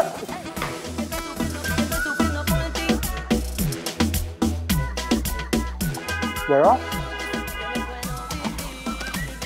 Hey, কি তোরা সকালবেলা এরকম কাঁদতেছিস কেন? আব্বাও কাঁদতেছে, আম্মাও কাঁদতেছে। কিছু আম্মা কি সকালবেলা কি সিরিয়াল দেখা শুরু করছে? তাহলে কিছু চুরি হয়েছে বাসায়? কেউ মারা গেছে? কেউ কি মরার আগে হসপিটালে অ্যাডমিট হয়েছে? তাহলে কি হয়েছে সবাই এরকম আয়োজন করে কাঁদতেছে কেন? বাবা মা বলতেছে আমার নাকি পড়াশোনার দরকার নাই ধান থাকলে নাকি ধানের মাঝে চিটাও থাকে আমি নাকি চিটা হ্যাঁ তাহলে তো ঠিকই বলছে আর তুই কখনো দেখছো আব্বা আম্মা পোলাপানের সাথে মিথ্যা কথা বলে ভাই কি ওই কথা কইছে কইছে আমার 1 মাসের মধ্যে বিয়ে করা লাগবে বিয়ে করা 9 মাসের মধ্যে বাচ্চা পয়দা দেওয়া লাগবে মাত্র 9 মাস টাইম দিছে তুই তো নির্ঘাত ফেল করবি মানে তোর যে পড়াশোনার কন্ডিশন তুই 9 মাসের সাথে তোর আরো মিনিমাম 4 মাস টাইম দেওয়া লাগবে তারপর যদি বাড়ো আচ্ছা দোকানদাররা অবশ্য নতুন যারা বিয়ে করে তাকে চেয়ার দিকে তাকায় থাকে 2 পয়সা ইনকামের জন্য তোর দিয়ে সেটাও হবে না তুই চিন্তা বাদ হ্যাঁ বল তুইও কি আমি আগে সন্দেহ করছিলাম তুই আমার মায়ের পেটের ভাই না মায়ের পেটের ভাই হলে তুই এরকম করে কথা বলতে পারতি না তোর আমার না কোনো মিল নাই না আছে স্বভাবের মিল না আছে চরিত্রের মিল না আছে তোর এই যে চেহারার মিল গায়ের কালারের মিল কোনো কিছু মিল নাই বাইকটা শোন আব্বা আম্মা যদি তোর ছোটকালে জানতো তোর হাইটের লগে তোর গাদামির হাইটটা একটু বাড়বো তাহলে নিজ দিয়ে এমনিতেই 6 ইঞ্চি কাটা দিত তোর আর গাদামি বাড়তো শুন আব্বা আম্মা যা বলে তা কর বিয়েটা কর আর আমার রাস্তাটা একটু ক্লিয়ারটা কর ও আমি তোমার পথের কাঁটা না, আমি তোমার জীবনের বাধা। তোরা কেউ আমার ভালো চাস না, তোরা কেউ চাস না যে আমি পড়াশোনা করে এই নিজের পায়ে দাঁড়াই। তুই তো নিজের পায়ে দাঁড়াস নাই, তুই তো আমার কাঁধের উপর ভর করে দাঁড়ায় আসছিস। শোন, আমি তোর ছোট হিসেবে চাই তুই আব্বা আম্মার কথাটা শোন, তুই একটা মাসের মধ্যে বিয়েটা কর, আমি কবজি ডুবায়া তোর বিয়ার কাচ্চি খাবো, বুঝছস? এই আসো।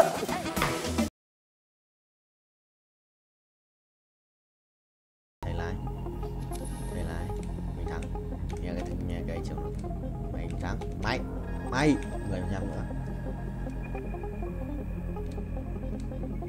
Mày ngã.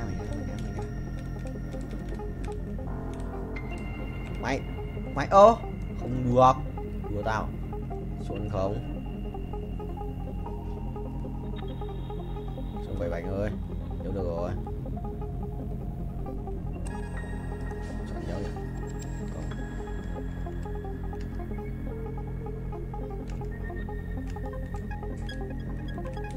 Không được rồi, mày lại lệch này 10 này đó, được chưa?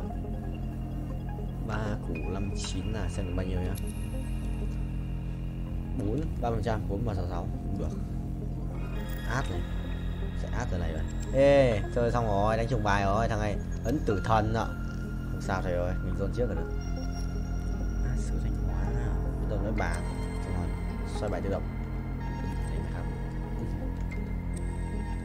Chuẩn chỉ đấy, chuẩn chỉ mà, xoay bài tự động.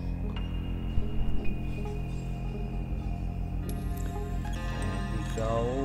Bên Chi Linh gọi thầy ơi. Nhót không? Nhót, đét. Cho tao. Ngao vậy. Vẫn đang mày, anh vẫn đang nhảy. Thắng mà. Let me show you darkness. Sai đều. Thầy lái vô á, sao? Captain Vietnamese. Captain Việt Nam. Máy Capture chuẩn không vậy bạn ơi? Chuẩn 2 lần này.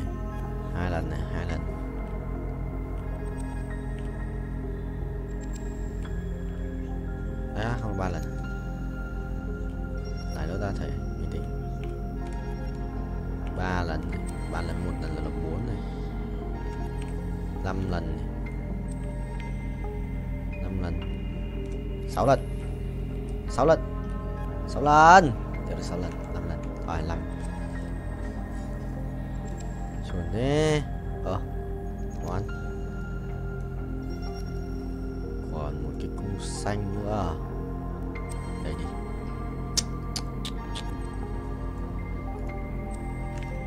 Bài gọi là gì nhỉ?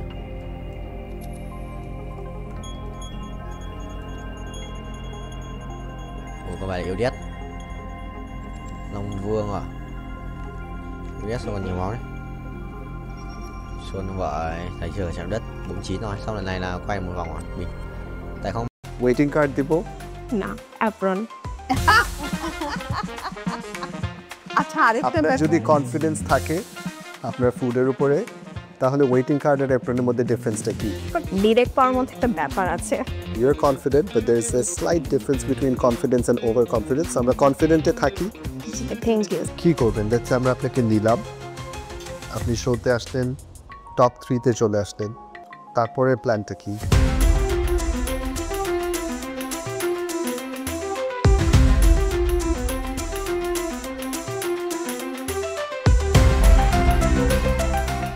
আমার নাম হচ্ছে ফারহা বাড়ি, আমি বানিয়েছি sushi. আজকে sushi কেন এনেছেন? Sushi আমার কাছে মনে হয়েছে যে এই প্ল্যাটফর্মে আমি যদি সাধারণ কোনো রান্না দিই তার থেকে যদি একটু ব্যতিক্রম কিছু দিই সেই জিনিসটা ভালো দেখাবে। সুশি নিচে জিঞ্জারটা কেন দিয়েছেন? যাতে হচ্ছে আলাদা করে না নেওয়া লাগে, বাইটের সাথে পড়ে। এটা কি সেকেন্ড টাইম তুমি এলে? Third time. আমি বেসিক্যালি ডিটেক অ্যাপ্রন পেয়েছিলাম 2017 কিংবা 18 দিকে, বাট তখন হচ্ছে আমার ফাইনাল পরীক্ষা থাকার কারণে আমি হচ্ছে যে ঢাকা রাউন্ডে আমি যেতে পারিনি। এর পরের বার আমি গতবার ওয়েটিং রাউন্ডে ছিলাম। আচ্ছা, এবার কি মনে হয়? ইনশাল্লাহ যেতে পারবো মনে হচ্ছে। মন বলছে যে ওয়েটিং পাবেন না গ্র্যান্ড অডিশন পর্যন্ত যেতে পারবে? না, গ্র্যান্ড অডিশনে ইনশাল্লাহ। ওয়েটিং কার্ড দিব? না, অ্যাপ্রন। আচ্ছা, আরেকটা আপনার যদি কনফিডেন্স থাকে আপনার ফুডের উপরে, তাহলে ওয়েটিং কার্ড আর অ্যাপ্রনের মধ্যে ডিফারেন্সটা কি? ডিরেক্ট পাওয়ার মধ্যে একটা ব্যাপার আছে। You're confident, but there is a slight difference between confidence and overconfidence. আমরা কনফিডেন্টে থাকি। Thank you so much. We'll wait. সারাদিন অপেক্ষার পর পেলাম ওয়েটিং কার্ড। যদিও বা ইচ্ছা ছিল ডিরেক্ট অ্যাপ্রন পাওয়ার, কিন্তু জাজুকা আমাকে আরেকটু অপেক্ষা করাচ্ছেন। আশা করি গ্র্যান্ড অডিশনে আমি যেতে পারবো।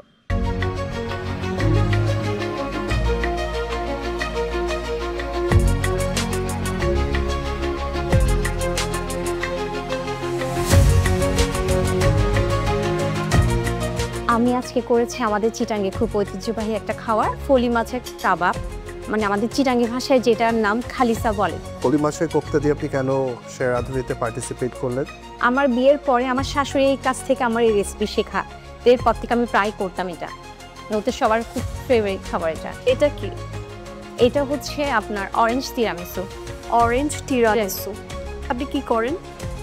আমি মূলত একজন হোম বেকার, মানে কেক আর ডেজার্ট নিয়ে কাজ করছি। আচ্ছা, সেল করেন? জি। শুধু কেকস অ্যান্ড ডেজার্টস? জি। ওকে। কি করবেন? দেখতে আমরা আপনাকে নিলাম, আপনি শোতে আসলেন, টপ 3-তে চলে আসলেন। টপ 3-তে আসা মানে হয় আপনি 15 লাখ অথবা 10 লাখ অথবা 5 লাখ টাকা নিয়ে শো থেকে যাবেন। তারপরে প্ল্যানটা কি? আমার ছোট্ট একটা কফি শপ করার ইচ্ছা, সাথে এরকম স্যাভারি কিছু থাকবে। মানে এটা অনেক দিনের স্বপ্ন, জানি না হবে কিনা। এরপরও এখানে এসেছি আজকে নিজের যোগ্যতাটা প্রমাণ করার জন্য, যে আমি যে কিছু পারি, এই প্ল্যাটফর্মে যে আমি দাঁড়াতে পারি, আমি যে কিছু করতে পারি, এটাই জাস্ট নিজেকে প্রমাণ করার জন্য।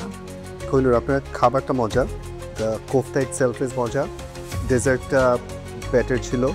আমরা ফর নাও আপনাকে একটা ওয়েটিং কার্ড দিচ্ছি, চলে আসুন।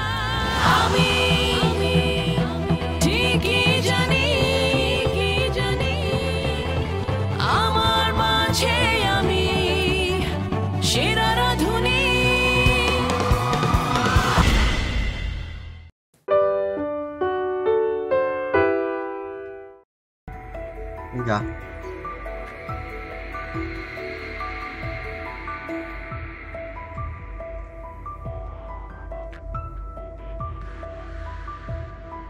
Anh bốc lửa được giờ anh hay vậy, anh hay như điên mà chịu trốn.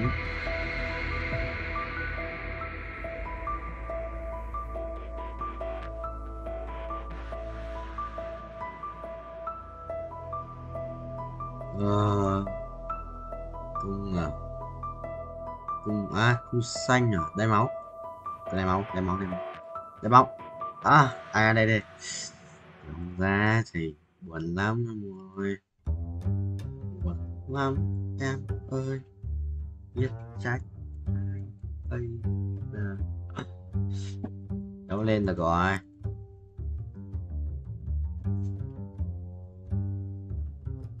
Ôi, 18 mẫu 2 sao nữa. Thiếu từ 68 tiền cơ, mới có 53 tiền. Để đủ.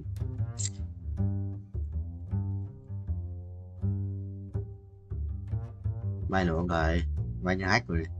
Vay khác thì hack đâu. Mình vay app Refine rồi mà.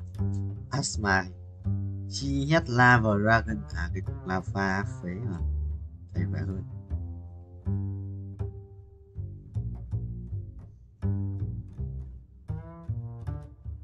Bữa nay đánh oan của nó còn chết cơ. Thằng thì top 1. Bạn thế cao thằng top 1 vậy. Thắng top 1 này. Nếu sao thắng là thằng top 10. Phải thắng không vậy?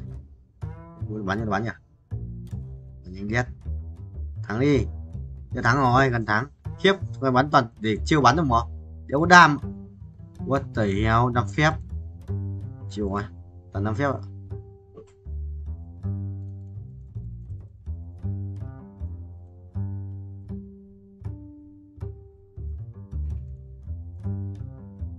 Razia.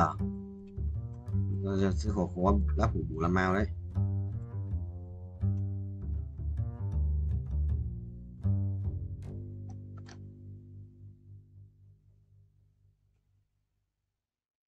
Cậu nhận đi.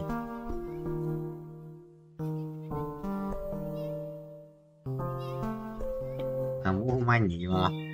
Nhớ hôm nay chắc quan rồi. Là bản thân mình gọi mẹ thần yên rồi phải mong sống như vậy, sống phải ra ria đi, kéo ra ria thua đấy, bay đánh thằng rừng đâu đánh nhật sĩ vậy, nhật sĩ của tao vậy, hay rồi hay xếp mấy nữa là hay, xếp mấy nữa là hay, đấy rồi mày nếu được rồi, không hay không thua, mình thắng. Nervous আপনি? একটু কেন? ভয় লাগছে, এর আগে এত বড় প্ল্যাটফর্মে দাঁড়ানো হয়নি। মায়ের খুব ইচ্ছা ছিল যে আমি ডাক্তার হব, এই জন্য মায়ের ইচ্ছা পূরণ করতেছি। আর আমারও খুব ইচ্ছে ডাক্তারও হবো, বড় ডাক্তার হবো, বড় সেই পাবো। শেরাদনি দেখা হয়? জি দেখছি। সামনে তো আরো অনেক কঠিন চ্যালেঞ্জেস আসবে। আমি নিজেকে প্রমাণ করার জন্য লেগে থাকবো। নেক্সট সিজনে আবার দেখা হবে ইনশাআল্লাহ। কি নাম আপনার? Sheikh Mohammad Aminul Islam. কি বানিয়েছেন আপনি? Chicken thigh garlic, especially actually basically for the diabetics people in market. এটার মধ্যে এমন কোনো ইনগ্রেডিয়েন্টস নাই যেটাতে ডায়াবেটিস কমবে। This is not good for diabetic people because এর মধ্যে অলরেডি চিনি আছে। Completely wrong.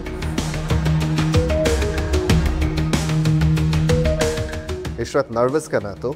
আমি আসলে বিশ্বাস করতে পারছি না যে আমি অডিশনে চান্স পেয়েছি। কেন এসেছেন শেরাদনিতে? আমি আমার রান্নার প্রতিভাটাকে সারা দেশ ব্যাপী ছড়িয়ে দিতে চাই। প্রনটা রাইসের সাথে মিক্স করা হয়নি। জি, এটা রাইসের সাথে মিক্স করা দরকার ছিল। সামনে তো আরো অনেক কঠিন চ্যালেঞ্জেস আসবে। আমি নিজেকে প্রমাণ করার জন্য লেগে থাকবো।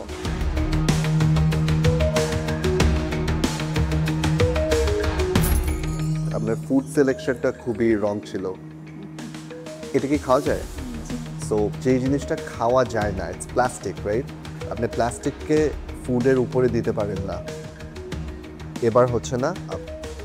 Thank you.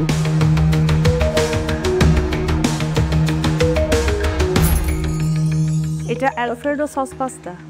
যে অ্যালফ্রেডো সসটা কিভাবে বানিয়েছেন একটু বলবেন? সিক্রেট ইনগ্রেডিয়েন্টস বলবো, বলা যাবে এটা? আপনার সিক্রেট ইনগ্রেডিয়েন্টস নিয়ে উনি ব্যবসা শুরু করে দিবে না। এই যদি পিজার থিকনেস হয় তাহলে আমি একজন শেফের কাছ থেকে তো এই থিকনেস চাই না। ফর্মে 10 নম্বর প্রশ্ন আপনি কি চিন্তা করে খালি রেখে দিয়েছেন? স্যার ওইটা আসলে আমার মাথায় আসেনি, কিভাবে কি লিখবো।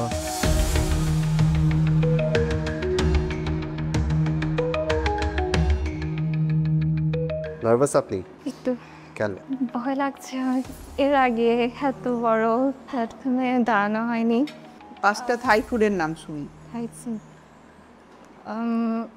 Thai soup. এই প্ল্যাটফর্মে আসার জন্য আপনাকে আরো বেশি নলেজ গ্যাদার করে তারপর আসতে হবে।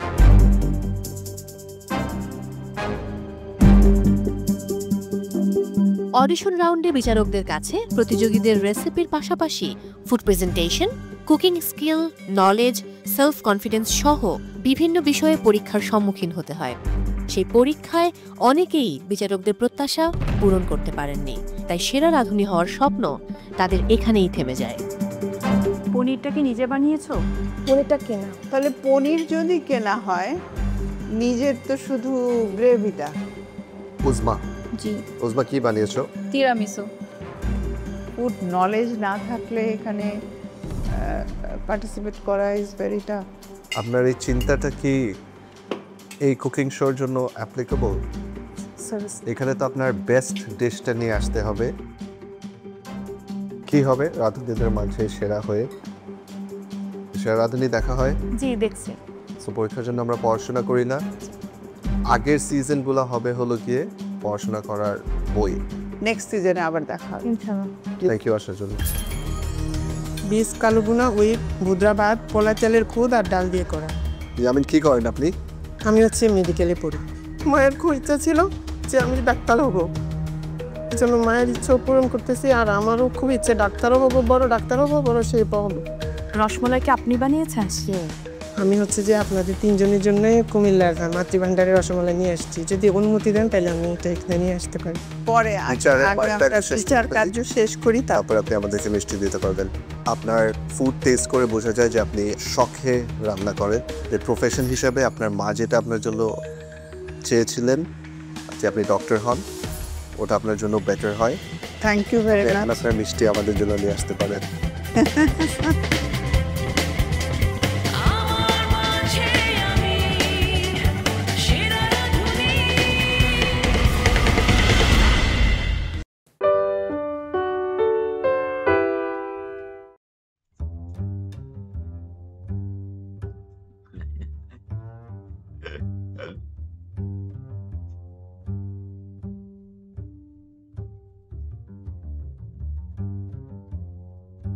Thanh Hóa được không?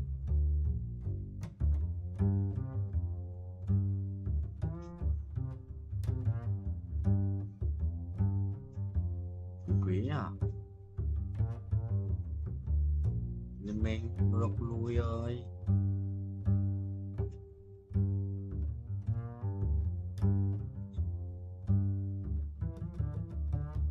AD AD AD AD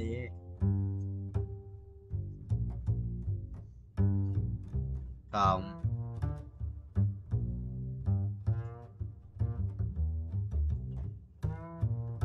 flexible à?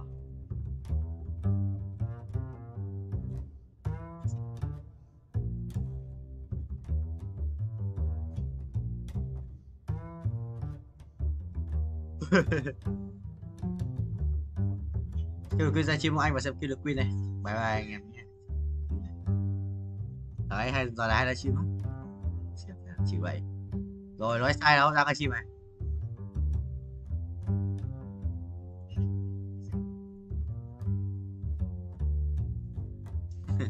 Ai trở lại em mới F5D à? Đừng vô. Biểu hiện gì đây? Ôi rồi, đây à?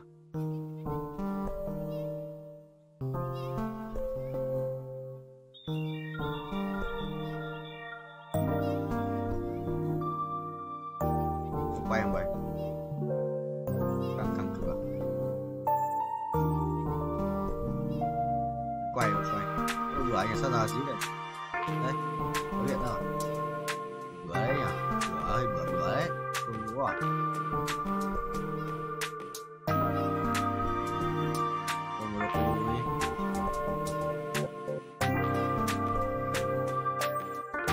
Làm chi tay bố đèn cái chuột nó đi em làm chi tay đẹp.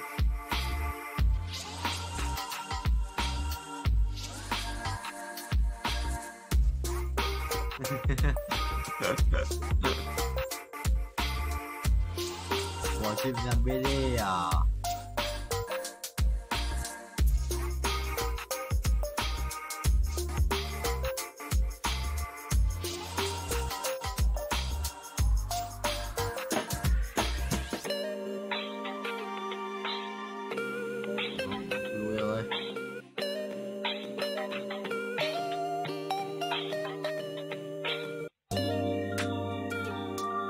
Với bố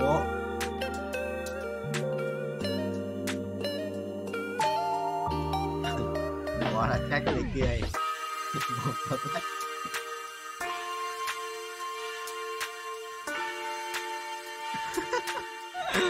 Quần đầu lách bách đầu lờ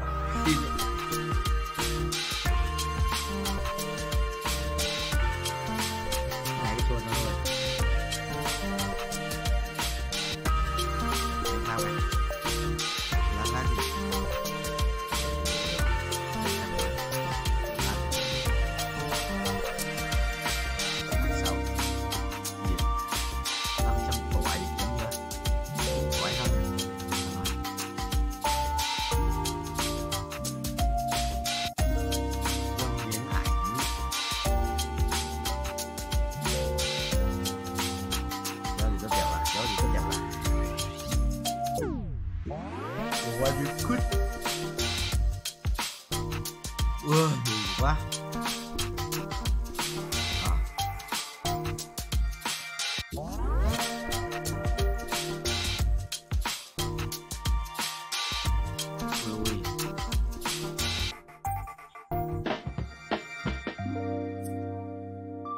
Vâng, Cương sang đây. Cương.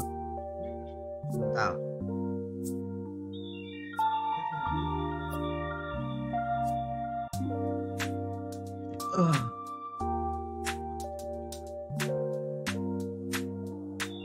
Đây rồi. Ngoài bố là xịn hơn. Uầy. Về đấy nhờ, về đấy nhờ. Đấy mày xong. Hai đồ ngoan.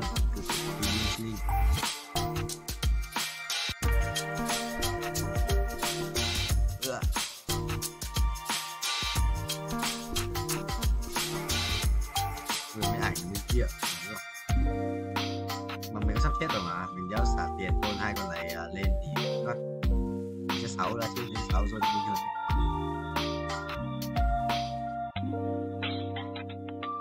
Đồ mà đéo có,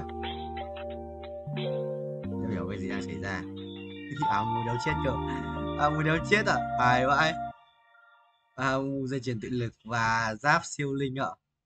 Trồn đéo chịu. Bất tử à? Con này mà lên ông 3 là bất tử đấy. Cùng chung à? Dây chuyền tự lực và giáp siêu linh à? Có tiền nhỉ? Rồi, lấy cái đồ à? À, 3 đồ ăn không? Nhớ được không?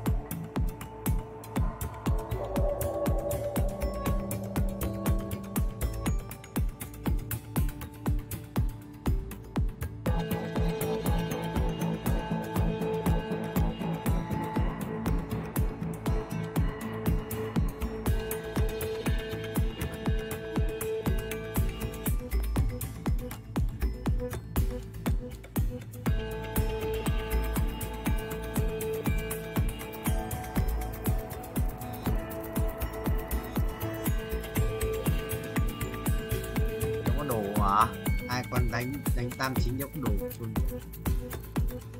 Mà mua đéo chết, mua 2 em bất tử đấy. Ông còn ta gần như là đéo chết rồi.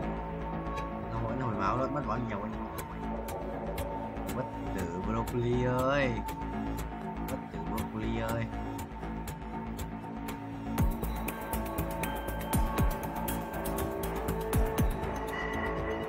Đây mày chồng.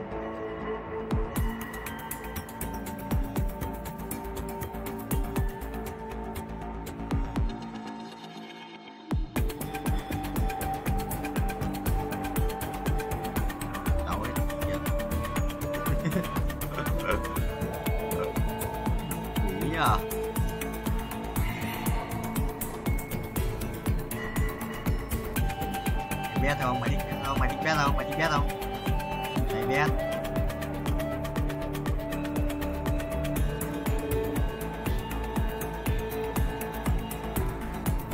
Ơ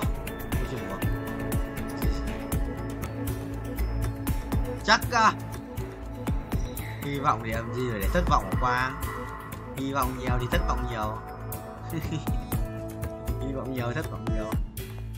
Nhanh này. Nhiều đồ quá.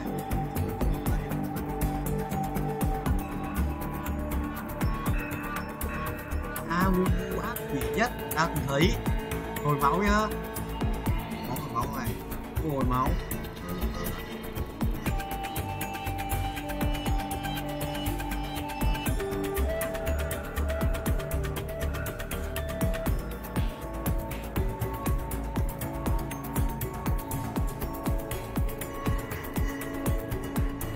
Lích nè. Thật sự không chưa.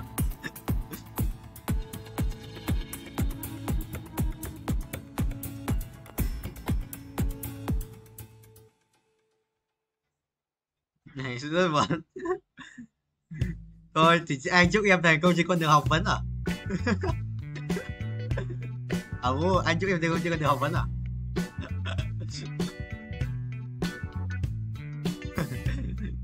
Sự sỉ nhục không? Không cố được 0.5 nữa.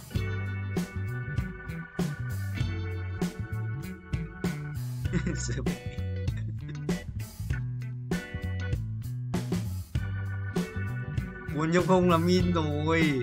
Rồi cô nói trả lời được là 4 chấm rồi, quỷ đâu mà trả lời được vẫn được 2 chấm với 3 chấm.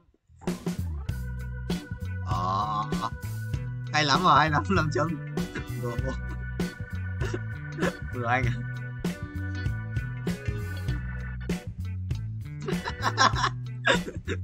Thật chưa?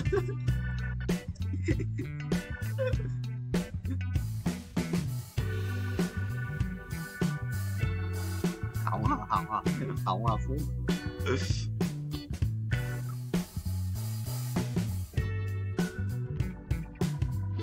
Thế giờ vẫn thành chơi mà. Đâu có thành chơi mà Quang. Ai à.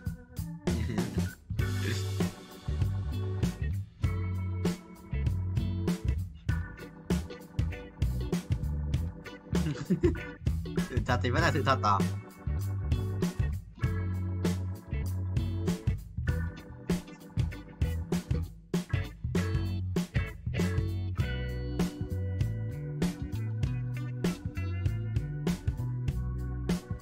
Sao đây? Cái gì? Phải chưa? À, đi tù. Mày đi tù. Gì? Mày đi tù. Nó mày đi tù. Rồi xong rồi phải ám quán bắt được rồi. Tao mua hồi bao nhiêu máu ấy. Chắc mày chưa trả tiền đi.